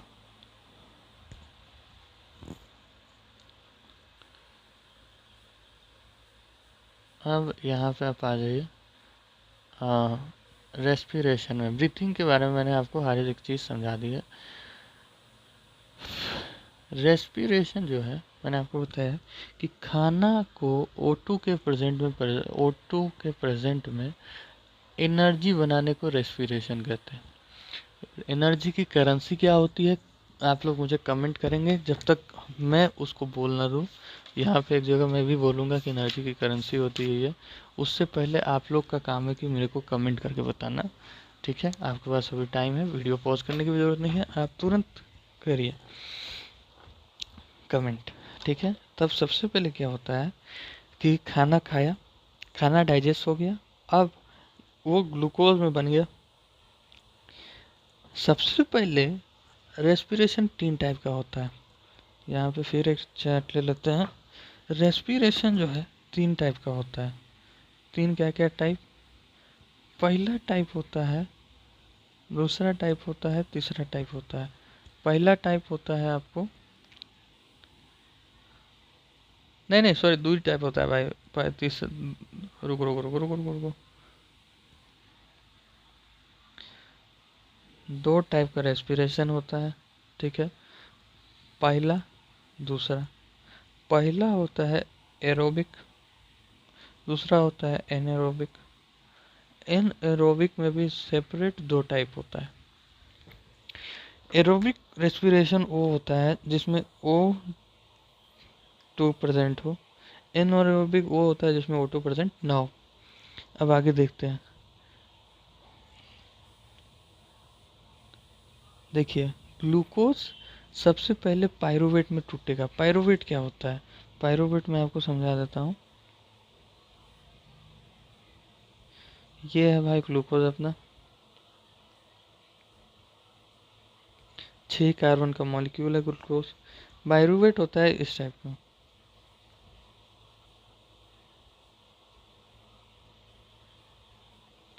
तीन तीन कार्बन का 2 मॉलिक्यूल्स बन जाता है पायरुवेट में। समझ गए? ये होता है ग्लूकोज और पायरुवेट में फ़र्क। तो ये जो पायरुवेट है ये आपको साइटोप्लाज्म में ही बन जाता है, ठीक है। अब इसके बाद सेल देखेगा कि मेरे पास ऑक्सीजन है कि नहीं। सबसे पहले बात करते हैं एनारोबिक रेस्पिरेशन की, तो नहीं, सबसे पहले बात करते हैं एरोबिक रेस्पिरेशन की। मान लेते हैं कि सेल के पास ऑक्सीजन है, ठीक है। मान लेते हैं सेल के पास ऑक्सीजन है, तो सेल क्या करेगा कि इसको भेज देगा आपको माइटोकॉन्ड्रिया में। माइटोकॉन्ड्रिया में ऑक्सीजन प्रेजेंट होगा। माइटोकॉन्ड्रिया क्या करेगा कि उसको carbon dioxide, water plus ATP में तोड़ देगा। अब एक और चीज़ मैं आपको बताना चाहूँगा कि कहाँ गया, जब ये प्रोसेस होता है ये वाला, तब इसमें कुल 2 एटीपी निकलती है, ठीक है। एटीपी एनर्जी करेंसी ही होता है। जो सवाल पूछा था अभी जवाब मिल गया आपको, जिन्होंने नहीं दिया होगा सीख लीजिए भाई, ठीक है। अब एटीपी में टूट गई। अब दूसरा क्या होता है कि 2 एटीपी वहाँ से मिले, जो ये वाला रेस्पिरेशन दिखाते हैं जैसे ह्यूमन बींग, तो इस रेस्पिरेशन में 36 एटीपी निकलती है। माने ह्यूमन 2 प्लस 36 टोटल 38 एटीपी निकालते हैं, ठीक है। अब हम लोग देखेंगे कि ये लोग कितना एटीपी निकालते हैं। अब देखिए, दूसरा टाइप आता है एनारोबिक रेस्पिरेशन पार्ट 1, या फिर फर्मेंटेशन भी बोलते हैं। फर्मेंटेशन, लैक्टिक एसिड फर्मेंटेशन होता क्या है? ये भी ह्यूमन में होता है, ये भी ह्यूमन में होता है। ह्यूमन में ये क्या होता है कि ये जब आप बहुत ज़्यादा भागते हैं, दौड़ते हैं, कुछ काम करते हैं, तो कुछ सेल्स में ऑक्सीजन ठीक से नहीं पहुंच पाता है। तो उस सेल्स में क्या होता है, लैक ऑफ ऑक्सीजन हो जाता है। इस कारण से क्या होता है कि यहाँ पे दो एटीपी बना। अब यहाँ से ये माइटोकॉन्ड्रिया के अलावा साइटोप्लाज्म में ही टूट के खत्म हो जाएगा और एक लैक्टिक एसिड बनाएगा और कुछ एटीपी बनाएगा। तो इसमें जो है ना, इस जगह पे एनर्जी नहीं बनती है। जो 2 एनर्जी यहाँ बनी है वही 2 एनर्जी आपको मिलेगी। मतलब इसमें 2 ही टोटल एनर्जी मिली, ठीक है। साथ ही में लैक्टिक एसिड वो चीज़ है जिससे कि बाद में आपको मसल्स क्रैम्प्स हो सकते हैं, ठीक है। ये चीज़ें हो गई, बाकी बात हो गई। अब लास्ट आ जाइए आप, एल्कोहलिक फर्मेंटेशन। ये सिर्फ ईस्ट में देखने मिलता है। इसमें भी कुल मिला के 2 ही एटीपी रिलीज होती है। मतलब आप एक काम कर सकते हैं, लिख सकते हैं नोट बना के कि एरोबिक रेस्पिरेशन 38 एटीपी और एनारोबिक रेस्पिरेशन 2 एटीपी ओनली, ठीक है। इसमें क्या होता है कि ईस्ट में होता है, साइटोप्लाज्म में होता है, सिर्फ एल्कोहल माने इथेनॉल, कार्बन डाइऑक्साइड निकलता है, एनर्जी नहीं निकलता है, ठीक है। एटीपी के बारे में जनरल चीज़ें बताई गई है। जब सेल एटीपी बना लेता है तो सेल क्या करता है, सेल के पास एडीपी होता है, एडिनोस, एटीपी का फुल फॉर्म होता है एडिनोसिन ट्राइफॉस्फेट। सेल के पास पहले से एडिनोसिन डाइफॉस्फेट होता है, जब उसमें एक और फॉस्फेट मिलता है तो वो बन जाता है एडिनोसिन ट्राइफॉस्फेट। ठीक है, एक एडिनोसिन ट्राइफॉस्फेट जो है 30.5 किलो जूल एनर्जी रिलीज करता है। ठीक है, यह बातें यहाँ लिखी गई थी।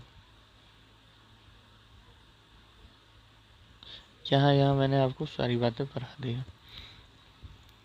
अब आप आ जाते हैं second last topic, that is transportation. इसके बाद तो चैप्टर लगभग लगभग बहुत कम बच जाएगा, ये भी टॉपिक बहुत अच्छा खासा लंबा चौड़ा है।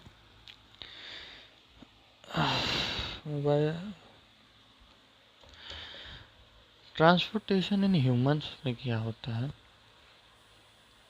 हमने जैसे कि पढ़ा है कि ह्यूमन बीइंग में खाना पचा तो बिलाई में ब्लड होता है, फिर एल्वोलाई में भी ब्लड होता है, तो ये सब चीज़ें हमने पढ़ी। अब बात क्या है कि सब में ब्लड होता है, तो ब्लड का काम क्या है। ब्लड हम लोग की हर एक बॉडी पार्ट में घूम सकता है। ठीक है, ब्लड हम लोग की हर एक बॉडी पार्ट में घूम सकता है, कहीं भी जा सकता है।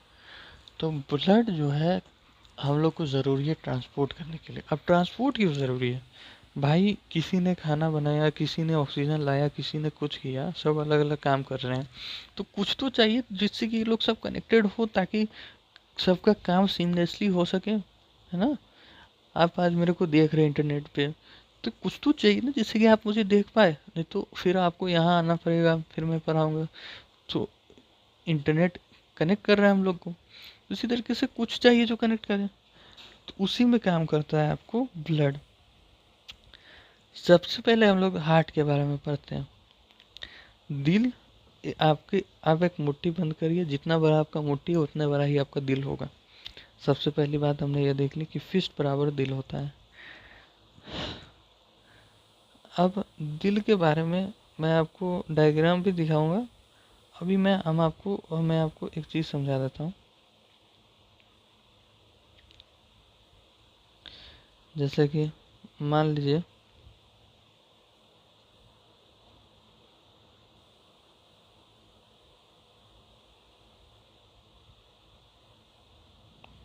एक सेकंड लाइन पे रहिएगा। खिड़की नहीं है बाबू।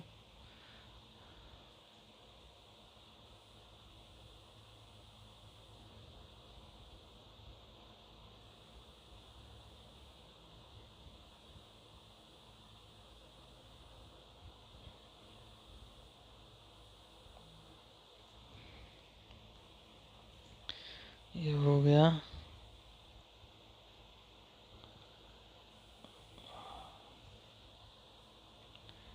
एक सेकंड बाबू, एक सेकंड।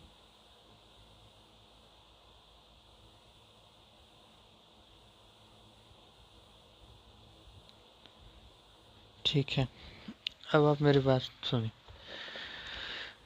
जो मान लेते हैं ये आपका दिल है, तो जो वेन माने जो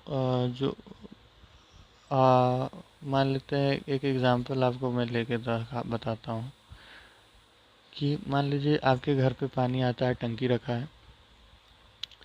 मान लेते हैं टंकी जो है यहाँ नीचे है ज़मीन के अंदर। एक टंकी म्यूनसिपल पार्टी की ज़मीन के अंदर है, एक टंकी आपके छत के ऊपर है। अब आपको एक ऐसा सिस्टम चाहिए जो ये दोनों को कनेक्ट करे। तो आप क्या करते हैं, एक मोटर लेते हैं, ठीक है, और उसके बाद उसमें एक पाइप लगाते हैं जो कि ऐसे से ऐसे जाती है और आपका पानी पहुंच जाता है ऊपर। तो ये जो पाइप है हम लोग के शरीर में भी पाया जाता है, लेकिन ये अलग होता है। हम लोग के पाइप में पास 3 टाइप की पाइप होती है। एक होती है आर्टरीज, एक होती है वेन्स, और एक होती है कैपिलरीज। तीनों के बारे में डिटेल में समझेंगे। आर्टरीज नाम से पहले समझिए, A for away, away from the heart, ये ब्लड को ले जाती है। वी फॉर, अब जब एक अवे फ्रॉम दी ले जा रही है तो वी फॉर जो है वो टूवर्ड्स दी हार्ट लेके जाती है। कैपिलरीज सामान को लेने और देने में मदद करती है। इतने बात आप समझ गए? चलिए ठीक है, समझ गए तो बहुत अच्छी बात है। बोलते बोलते थक गया भाई।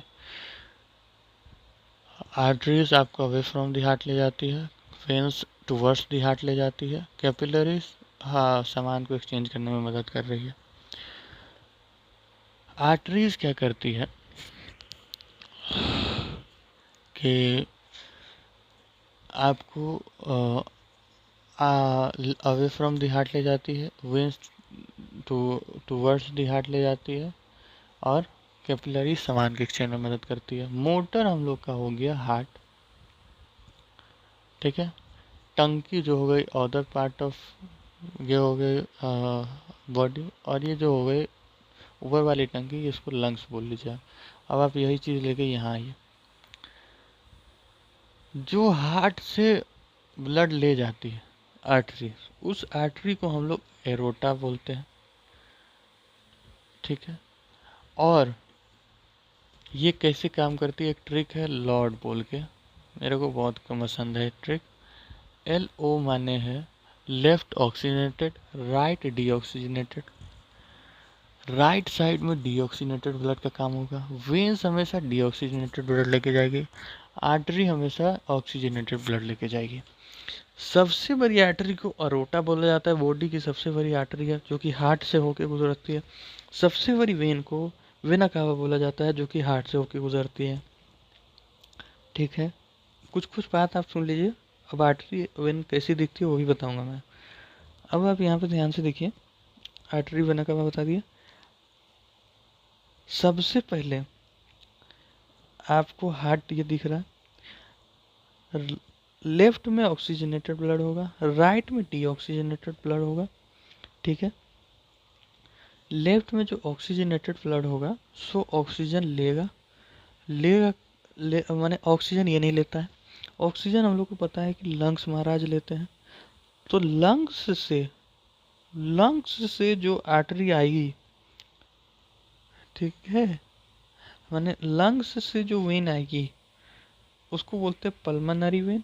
और क्योंकि लंग्स से आ रही है तो लंग्स तो ऑक्सीजन का अंबानी है भाई। ऑक्सीजन अगर मान लेते हैं पैसा है तो अंबानी तो लंग्स हुआ। तो अंबानी के पास अब पैसा देने तो नहीं जा सकते ना, लेने जाएंगे।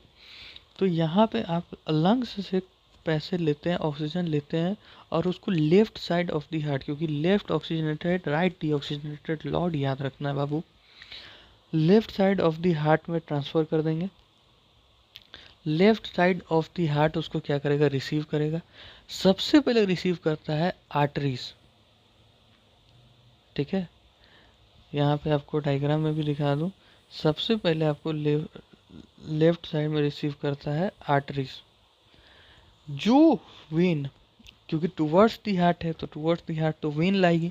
जो वेन लंग्स से लेके आती है ऑक्सीजन उसको बोलते हैं पल्मनरी वेन, ठीक है। पल्मनरी वेन लेफ्ट आर्ट्रियम में लाएगी। लेफ्ट आर्ट्रियम से, अब एक बात बताता हूँ, हार्ट में वॉल्व्स प्रेजेंट होते हैं। वॉल्व्स इस टाइप के स्ट्रक्चर होते हैं जो कि बैक फ्लो ऑफ ब्लड को रोक देते हैं, माने ब्लड अगर एक तरफ आ गया तो उससे पीछे नहीं जा सकता है। इसमें दो वो वॉल्व प्रेजेंट होते हैं लेफ्ट तरफ, इसलिए इसको डाइफॉस्फेट वॉल्व्स कहा जाता है, ठीक है। यहाँ पे ब्लड आ जाएगी लेफ्ट वेंट्रिकल में। अब हम लोग का हार्ट जो है एकदम से पचकेगा, ठीक है, और ये सारा ब्लड इस रास्ते से होते हुए अरोटा, जो कि मैंने बताया सबसे बड़ी आर्टरीज है, अवे फ्रॉम दी हार्ट लेके चला जाएगा। अब ये यहाँ पे आप आ जाइए वापस, यहाँ से आया ब्लड, यहाँ से लेके गया, यहाँ से अदर पार्ट ऑफ बॉडी में लेके गया, ठीक है। ब्लड अब यहाँ पे आपको कैपिलरीज से एक्सचेंज हो, कैपिलरीज आर्टरीज और वेना कावा के बारे में अभी मैं डिटेल में बताऊंगा, अभी आप टेंशन मत लीजिए। कैपिलरीज से एक्सचेंज हुआ, यहाँ से वापस जाएगा ब्लड। अब ब्लड कभी भी एंटर लेगा तो आर्टरीज से लेगा तो घूम के वापस जाएगा ऊपर और राइट आर्टरी में घुसेगा। समझ समझ गए, ठीक है। अब राइट आर्टरीज में घुसने के बाद ये वापस चला जाएगा। अब यहाँ पे आ जाइए, सबसे बड़ा वेन कौन लाता है तो उसको बोलते हैं वेना कावा। वेना कावा यहाँ से राइट आर्टरीज में लेके आएगा। राइट आर्टरीज के बाद यहाँ पे 3 वॉल्व प्रेजेंट होते हैं, इसलिए उसको बोलते हैं ट्राइकॉस्पिड वॉल्व। यहाँ से ट्राइकॉस्पिड वॉल्व खुलेगा, यहाँ पे ब्लड आ जाएगा राइट आर्ट वेंट्रिकल में। यहाँ से ये पंप होगा और ये पल्मनरी सीधे चला जाएगा पल्मनरी आर्टरीज में, सॉरी आर्टरीज माने away from the heart, pulmonary artery में चला गया माने ये चला गया आपको लंग्स के पास, ये खून लेके आएगा वापस यहीं घूमेगा, यहाँ से वापस बाहर। इतनी बातें आपको क्लियर हो जानी चाहिए, ठीक है। माने pulmonary artery, pulmonary when, pulmonary, फिर उसके बाद आरोटा, वेना कावा, फिर और क्या, लेफ्ट आर्ट्रियम, राइट आर्ट्रियम, फिर लेफ्ट वेंट्रिकल, राइट वेंट्रिकल मैंने आपको बता दिया। अब एक चीज और,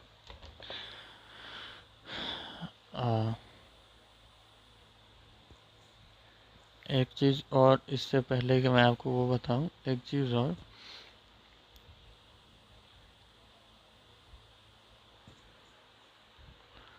हम ओ माय गॉड, इरेजर। एक चीज और मैं आपको बताना चाहूँगा,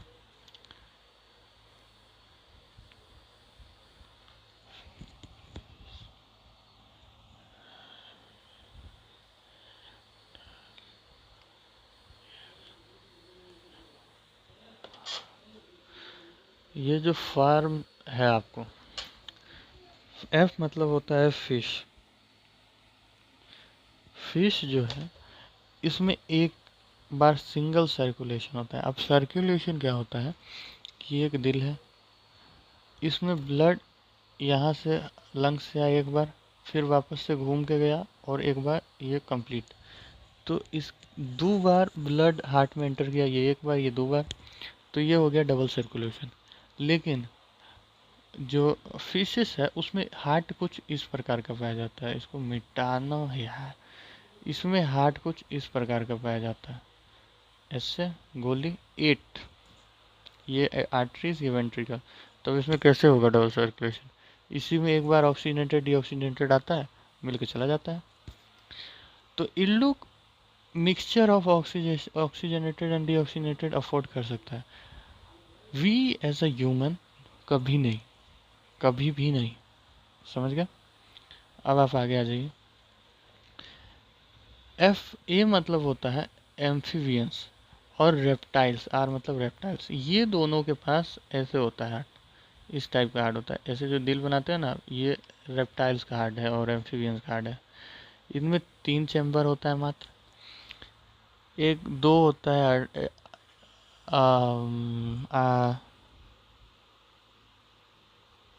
आर्ट्रियम और एक होता है वेंट्रिकल। देखिए लोग लेते तो हैं अलग अलग ऑक्सीजनेटेड डीऑक्सीजनेटेड, लेकिन वेंट्रिकल एक है तो मिक्स हो जाता है यहाँ।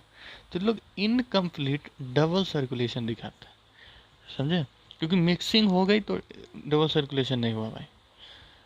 अब आ जाते हैं एव्स माने होता है वर्ड्स, बर्ड, एव्स माने बर्ड्स, मैमल्स माने हम ह्यूमंस। हम लोग के पास प्रॉपर 4 चैम्बर है, मैंने आपको बना के दिखाया।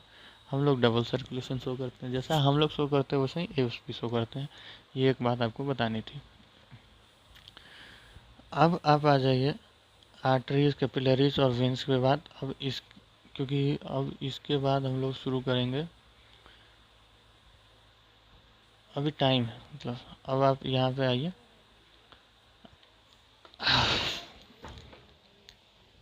सबसे पहले आर्टरीज लिख लीजिए।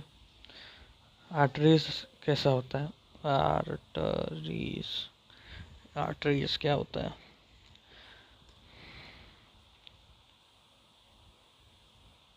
एक मिनट यार,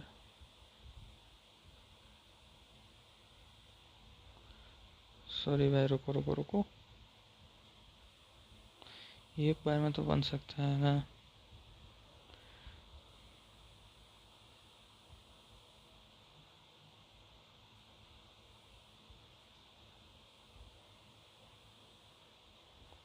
रुक रुक रुक जा भाई। ये होता है आपको आर्टरीज, ऐसा कुछ दिखता है, अगर उसको काट के फ्रंट से देखोगे तो ऐसा दिखेगा। आर्टरीज जो है वो आपको, इसका वॉल जो है ये देखिए आपको ये हल्का थिक होता है, बहुत हल्का नहीं, बहुत मोटा होता है। इसलिए मैंने आपको पहले ही बता दिया कि जहाँ पे मान लीजिए वॉल्यूम कम रहेगा, प्रेशर ज़्यादा रहेगा, तो यहाँ का जो बीपी है, ब्लड प्रेशर, ये बहुत हाई रहता है। ठीक है। दूसरा, इसमें वॉल्व्स प्रेजेंट नहीं होते हैं, क्योंकि हार्ट इसको डायरेक्ट मारता है, पुश करता है, तो इसलिए बहुत तेज़ी से आगे बढ़ता है। ठीक है। अब दूसरा हम लोग ले लेते हैं एक और, वेंस का।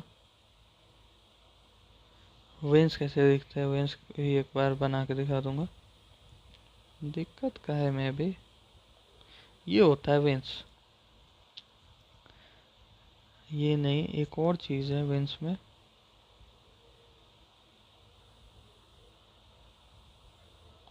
हाँ, ये होता है वेंस का स्ट्रक्चर। वेंस में आप देखिएगा तो आपको कि यहाँ पे वेंस में तो आपको वेंस में दिखिएगा कि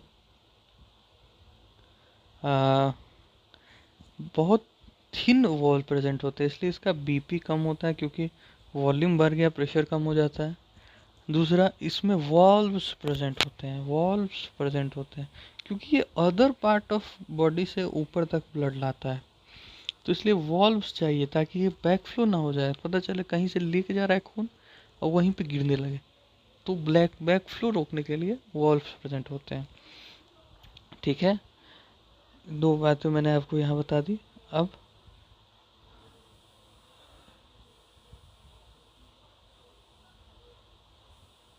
अब क्या बचा रहा है भाई, ख़त्म क्यों नहीं होता ये चैप्टर।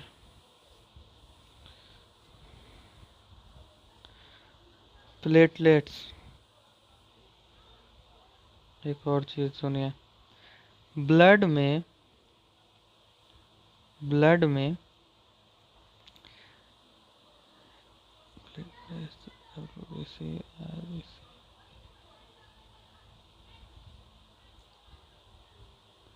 चार टाइप की चीज़ें पाई जाती है। एक होता है प्लेटलेट्स, डब्ल्यूबीसी, आरबीसी, और चौथा क्या, प्लाज्मा। प्लाज्मा कुछ नहीं होता है, प्लाज्मा एक फ्लूइड होता है, ठीक है, जिसमें ये तीनों रहते हैं। अब आरबीसी रेड होता है क्योंकि इसमें हीमोग्लोबिन पाया जाता है और यही ऑक्सीजन का ट्रांसपोर्टेशन या कार्बन डाइऑक्साइड का ट्रांसपोर्टेशन में मदद करता है। डब्लू वे यार लिखने तो दो, डब्ल्यूबीसी या वाइट ब्लड सेल्स क्या होता है, ये मान लीजिए कोई बैक्टीरिया घुस गया आपके शरीर में, तो ये उससे लड़ता है। ठीक है। अब आप आ जाइए प्लेटलेट्स, जिसके बारे में अपने को पढ़ने का है। प्लेटलेट्स का क्या सीन है। प्लेटलेट्स, मान लीजिए कि ये आपका ब्लड वेसल है, ये देखिए यहाँ से ये कट हो गया, अब यहाँ से ये खून निकलेगा, तो प्लेटलेट्स क्या करेगा, खून निकलते वक्त यहाँ पे थोड़ा थोड़ा थोड़ा थोड़ा थोड़ा थोड़ा जमा होने लगेगा, और धीरे धीरे क्या करेगा कि यहाँ पे एक ब्लैक स्पॉट बना देगा। यहाँ पे आपने देखा होगा, कभी आपको चोट लगी हो तो यहाँ पे एक ब्लैक स्पॉट बना देगा। इससे क्या होगा कि अब यहाँ से खून बाहर निकलना बंद हो जाएगा, यही काम होता है प्लेटलेट का। अब कट गया तो भाई हम उससे हमको क्या मतलब क्या है, तो कट जाएगा तो पहली बात बीपी कम हो जाएगा। ठीक है, बीपी कम हो जाएगा तो बेहोश हो जाओगे तुम, इसलिए यहाँ पे खून रोकना जरूरी है। ठीक है।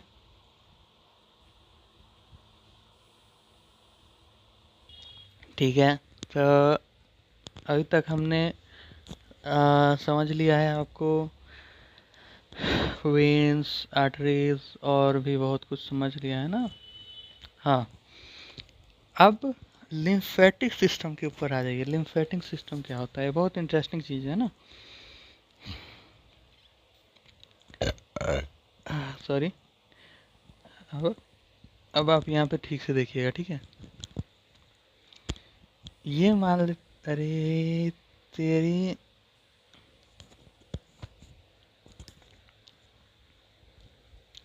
इसको इरेज कर देते हैं। ये ये ये ये एक मिनट ना, थोड़ा ड्राइंग कर रहा हूँ, आप भी मेरे साथ कर सकते हो, कुछ गलत नहीं बना रहा हूँ भाई, कर लो, काम ही आएगा। ये ये ये ये अब यहाँ पे ये ले लीजिए, अब ये ये ये ये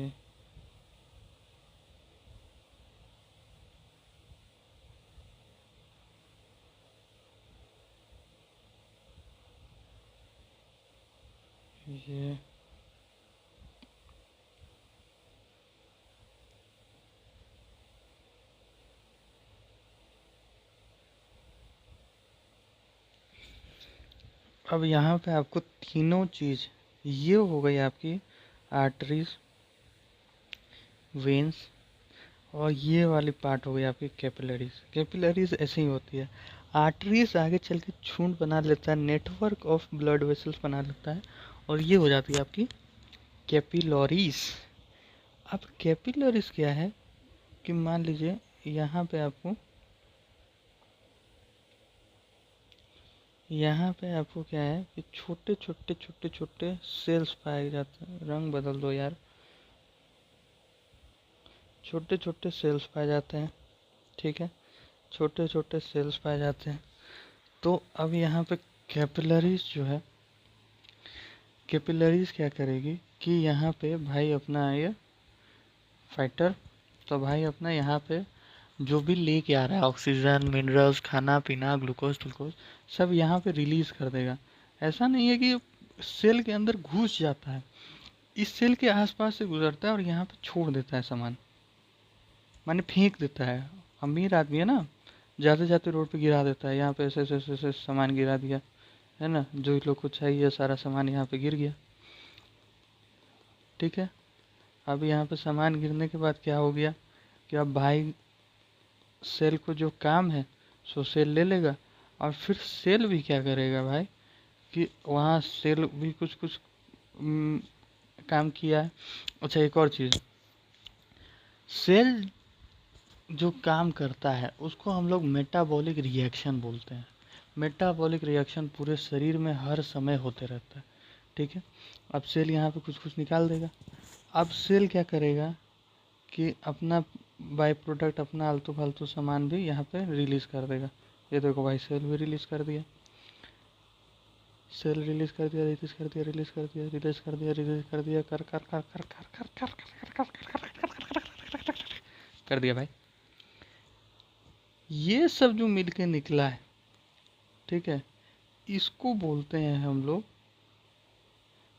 इसको बोलते हैं हम लोग, इसको हम लोग बोलते हैं टिश्यू फ्लूइड। अब इसको वेन्स में जाना जरूरी है ताकि ये बाहर निकल सके। तो सबसे पहली बात, टिश्यू फ्लूइड में हम लोग को एक चीज ध्यान रखना है कि ये कलरलेस होता है, कलरलेस, क्योंकि इसमें जब निकलता है कैपिलरीज से तो कैपिलरी सिंगल सेल के बने होते हैं, ये होते हैं कैपिलरी सिंगल सेल के बने होते हैं। तो कैपिलरी से जो पतले पतले चीज़ है जैसे कि एलिमेंट में प्लाज्मा, ए प्लाज्मा, प्लेटलेट्स, डब्ल्यूबीसी निकल जाता है, लेकिन मिनरल्स वगैरह निकल जाते हैं, लेकिन आरबीसी बहुत मोटा होता है, सिंगल सेल से नहीं निकल पाता है, तो वो नहीं निकल पाता है, समझ गए। तो इसलिए कलरलेस होता है। तो यहाँ पे बहुत सारी ज़रूरी चीज़ जैसे प्लेटलेट, प्लाज्मा, ये सब भी ख़त्म हो चुके, निकल चुके हैं, तो इसको वापस वेंस में डालना ज़रूरी है। अब कैपिलरीज में से कुछ कुछ हिस्सा तो वेंस में चला जाता है, लेकिन सब नहीं जा पाता है क्योंकि छितरा हुआ है ना भाई। तब एक और सिस्टम काम आता है जिसको बोलते हैं लिम्फेटिक सिस्टम। लिम्फेटिक सिस्टम क्या है कि कोई हार्ड वार्ड कुछ नहीं रहता, यहाँ से एक लिम्फ जाता है और सिंपली यहाँ पे जाके क्या होता है कि ऐसे जाके ब्लड में जुड़ जाता है, ये होता है लिम्फ। लिम्फ, अब जब टिश्यू फ्लूइड सेल्स के पास है तो टिश्यू फ्लूइड है, जब लिम्फ में चला गया तो लिम्फ फ्लूइड आ गया। अब लिम्फ में जब चला गया तो लिम्फ में इसको लिम्फ नाम क्यों पड़ा, क्योंकि डब्ल्यूबीसी को लिम्फोसाइट्स बोला जाता है। डब्ल्यूबीसी जब यहाँ आता है तो क्योंकि WBC का यहाँ पे मात्रा ज़्यादा होता है, इसलिए इसको लिम्फोसाइट्स बोला जाता है। Limbs towards the veins always भागता है, पहली बात। दूसरी बात, लिम्स फैट को भी लेके चलता है, क्योंकि ब्लड में पानी होता है, और पानी और फैट कभी मिल नहीं सकता। पानी और ऑयल कभी मिल सकता है नहीं ना जी। तो पानी और फैट मिल नहीं सकता, इसीलिए ब्लड में फैट न रखे, लिम्स में फैट हमेशा मूव करता है। दूसरी बात क्या है कि लिम्फोसाइट्स बोला जाता है, लिम्फ को बता दिया। तीसरी बात क्या है कि लिम्स ऑलवेज वेंस की तरफ भागता है। बस इतनी ही बात है, ठीक है, और कोई बात नहीं है। और कुछ छूट रहा है भाई? जब NCERT पूरा पढ़ाने का ले ही लिए हैं जिम्मा, तो फिर पीछे क्यों हटना जी? क्या जी, सही बात है गलत बात? ट्रांसपोर्टेशन इन प्लांट खत्म होने वाला भाई लोग, टेंशन नहीं लेना है। इतना दूर देख लिए हैं, अब आगे भी देख ही लेंगे। ट्रांसपोर्टेशन इन प्लांट्स, अब कुछ कुछ बात आप ध्यान से सुनिएगा, ठीक है। प्लांट्स जो है वो हम लोग की तरह चल नहीं सकते, घूम नहीं सकते, फिर नहीं सकते, क्या है, उनको खड़ा रहना है। और उनके ज़्यादातर जो आउटर लेयर में होते हैं वो डेड सेल्स होते हैं। तो भाई को इतना ऑक्सीजन, इतना ही नहीं है कि बहुत सारी एनर्जी की ज़रूरत है, इसलिए इन लोग को कोई ट्रांसपोर्ट सिस्टम भी नहीं चाहिए। जैसे हम लोग को चाहिए, हम लोग को तुरंत चाहिए कि अभी ट्रांसपोर्ट हो जाए, जल्दी है। लेकिन इन लोग को भाई को क्या है कि आराम है। तो जब प्लांट इनिशियल स्टेट में होता है, बहुत छोटा सा पत्ती होता है, एक छोटा सा इतनी को होता है, तो प्लांट डिफ्यूज़न के थ्रू ही ट्रांसपोर्ट कर लेता है। लेकिन जब प्लांट इतना बड़ा हो जाता है, ठीक है, जब प्लांट इतना बड़ा हो जाता है, तब डिफ्यूज़न काम नहीं करेगा, क्योंकि तब बहुत लेट हो जाएगा भाई। इतना लेट भी नहीं है, थोड़ा सा जल्दी भी है। तो इसमें दो टाइप के काम आते हैं आपको ट्रांसपोर्टेशन सिस्टम, ठीक है। मैं आपको यहाँ ले लेता हूँ, देखिए ये हो गया आपको प्लांट, ये होता है एक ट्रांसपोर्टेशन सिस्टम, ये दूसरा। इसको बोलते हैं जाइलम, इसको बोलते हैं फ्लोएम। जाइलम,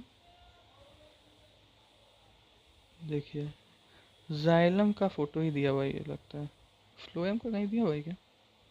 ना, फ्लोएम ना, कोई बात नहीं, इसी से समझ लेंगे।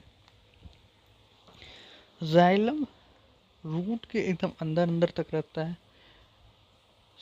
सॉइल के अंदर, जैसे कि हमने बताया, सॉइल के अंदर वाटर, मिनरल्स वगैरह वगैरह पाए जाते हैं। तो जाइलम क्या करता है कि सबसे पहले सॉइल के अंदर रहता है ये, और बहुत सारे मिनरल्स को अपने सॉइल के रूट्स के आसपास रख लेता है, और इसको डिफ्यूज़न के थ्रू अंदर ले लेता है रूट के।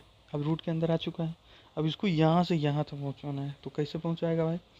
तो ये क्या करेगा कि सबसे पहले तो थोड़ा दूर तक रूट प्रेशर लगाता है, मैंने डिफ्यूज़न के थ्रू पहुँचाता है, ठीक है।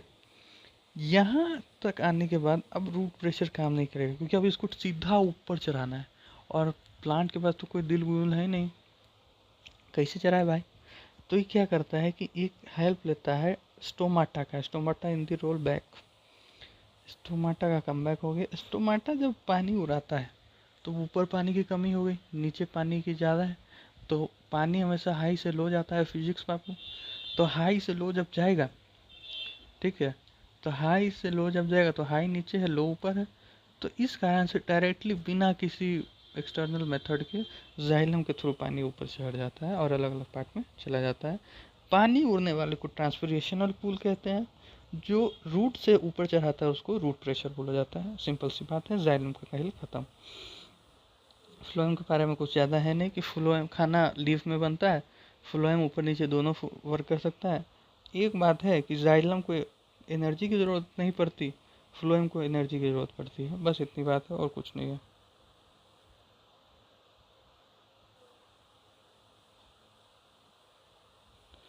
Last topic, excretion. देखिए, एक्सक्रीशन और इजेशन में फ़र्क होता है। एक चीज़ आप लोगों ने नोटिस किया होगा कि मैंने वो छोड़ दिया जब डाइजेशन का हो रहा पढ़ा रहा था, तो छोड़ा नहीं था, मैंने जानबूझ के उसको रखा था। जब लार्ज इंस्टाइन में ड्रग्स वगैरह रिसीव हो गए, ख़त्म हो गए, तो एनल पोर के थ्रू रेक्टम में जाता है खाना, रेक्टम से एनल में जाता है, और एनल पोर के बाद सीधा बाहर। ये होता है ईजेशन, ठीक है। अब एक्सक्रीशन होता है जब किडनी से फिल्टर होकर जब यूरिन बाहर निकलता है, उसको बोलते हैं ईजे एक्सक्रीशन। होता क्या है, डायग्राम के थ्रू समझेंगे। ऑलमोस्ट भाई 1.5 घंटे की वीडियो होने वाली है। होता क्या है कि पानी पानी वगैरह वगैरह जितनी भी चीज़ें आपने खाई पी, उससे जो लिक्विड निकला, मेटाबॉलिक रिएक्शन से जो लिक्विड निकला, सब जाके घूम फिरा के ब्लड में जाएगा, और वो चला जाता है आपको किडनी में। किडनी दो होते हैं, लेफ्ट किडनी, राइट किडनी, ठीक है। दो किडनी में, दो किडनी में चला जाएगा, ठीक है। अब होता क्या है सो समझिए। कहाँ गया, हाँ। होता क्या है भाई कि यहाँ से, ये ज़्यादा कुछ हार्ड टॉपिक है नहीं, वैसा कुछ खास है नहीं। यहाँ से दो किडनी में चला गया खाना, मैंने पानी पीनी। अब ये दो किडनी अंदर से जब आप इसको खोलिएगा तो कुछ इस टाइप का दिखेगा, ये,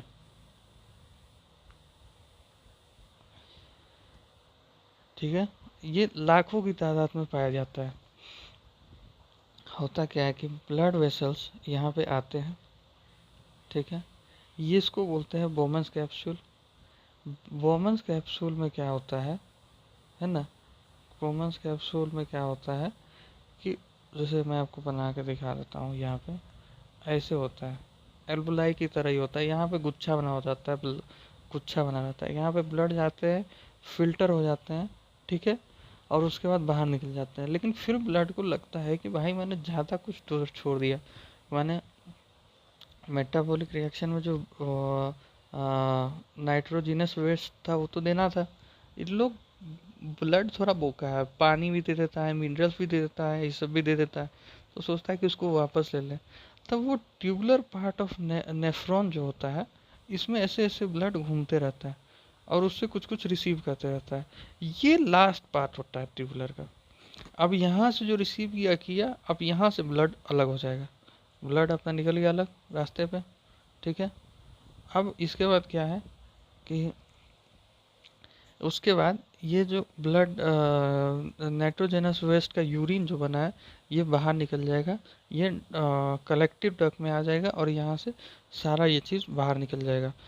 अब बाहर निकलने के बाद क्या होगा, बहुत सिंपल रास्ता है। यहाँ से किडनी से बाहर निकलेगा, यहाँ से ये जाएगा, ये यूरेथ्रा, ये जो रास्ता लेके जाता है इसको बोलते हैं यूरेथ्रा, ठीक है। ये लेफ्ट यूरेथ्रा है, राइट यूरेथ्रा। फिर ये यूनिटरी ब्लैडर में जाता है, यूनरी ब्लैडर में। फिर उसके बाद सॉरी, ये यूरेथ्रा नहीं होता है, यूरेटर होता है ये, ठीक है। फिर उसके बाद ये होता है आपको यूरेथ्रा, और यहाँ से सीधे बाहर। ओके, सब समझ गए इतना दूर तक पार्ट। अब जब किसी की किडनी काम करनी बंद कर देती है, तब उसका आर्टिफिशियल किडनी से फिल्टरेशन किया जाता है। ये हर एक 2-3 दिन में किया जाता है। इसमें एक ब्लड वेसल आती है, एक आर्टरी से जोड़ी जाती है, और दूसरा वेन से जोड़ी जाती है। इसमें क्या होता है कि ऑटोमेटिकली 2-3 बार ब्लड को घुमाया जाता है, और उसके बाद साफ होकर वो निकल जाता है, ठीक है। ये बात हो गई, चैप्टर खत्म। Oh my God, finally guys chapter हो गया खत्म।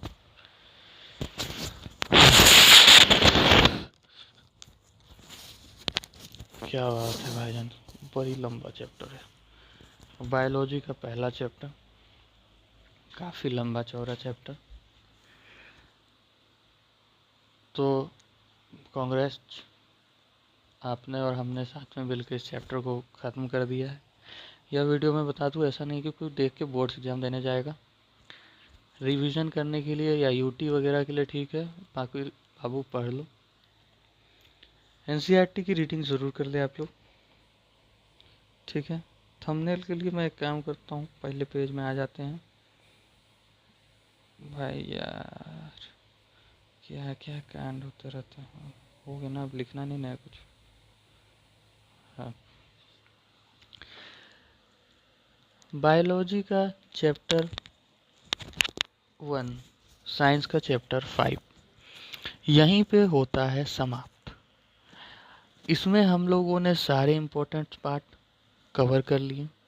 एक revision short, sure short, one short, जो भी बोल दीजिए, वीडियो था। इसको देखने के बाद आप रिवीजन वगैरह ठीक से कर सकते हैं। चैप्टर काफ़ी लंबा है और अच्छा है, समझदारी भरा चैप्टर है। ठीक से पढ़िए, समझिए, ठीक है। अच्छा खासा क्वेश्चन इससे पूछा जा सकता है, ठीक है। दूसरी बात क्या है कि चैनल पे कुछ ज़्यादा ही ग्रोथ दिख नहीं रही है, तो आपसे रिक्वेस्ट रहेगा कि अगर आप इस वीडियो को देख रहे हैं तो इस वीडियो को शेयर करें, लाइक करें, सब्सक्राइब करें। यहाँ लिख तो देता हूँ मैं रोज़, लेकिन कोई करता कुछ नहीं है। दूसरी बात क्या है, वीडियो बनाने में बाबू बहुत मेहनत लगती है, ठीक है। तो एक तो पढ़े अच्छा से, दूसरा वीडियो पे थोड़ा काम कर दे। थोड़ा मैं इतना काम किया हूँ, आपको क्या करना है कि कुछ नहीं करने का है, इतना तो करने का भी नहीं है। दिन भर बर्बाद करके 5 मिनट का काम है। लाइक शेयर सब्सक्राइब शेयर, हो गया, बात खत्म। बाकी होप कि आप लोग अच्छे एग्ज़ाम में परफॉर्म करें। ऑडियो क्वालिटी अगर कहीं बीच में ख़राब हुई हो तो उसके लिए माफ़ी चाहूँगा। कोई भी परेशानी, दुख, तकलीफ़, डाउट हो तो कमेंट खुला है, पूछ लीजिए। कमेंट में ज़रूर रिप्लाई करूँगा, ऐसा नहीं है कि आपका कमेंट को छोड़ दूँगा। गलती से छूट जाती है तो अलग बात है। बाकी स्टे ट्यून, अगली वीडियो भी जल्दी आएगी। एसएसटी की काफ़ी सारी वीडियोस मैंने डाल दी है, आप उनको देख सकते हैं। इसी के साथ आपसे आपसे इजाज़त लेना चाहूँगा। पढ़ाई करते रहिए, एग्ज़ाम देना है भाई, साथ में एग्ज़ाम देंगे, साथ में मज़ा करेंगे। चलिए इसी के साथ bye, have a nice day, bye.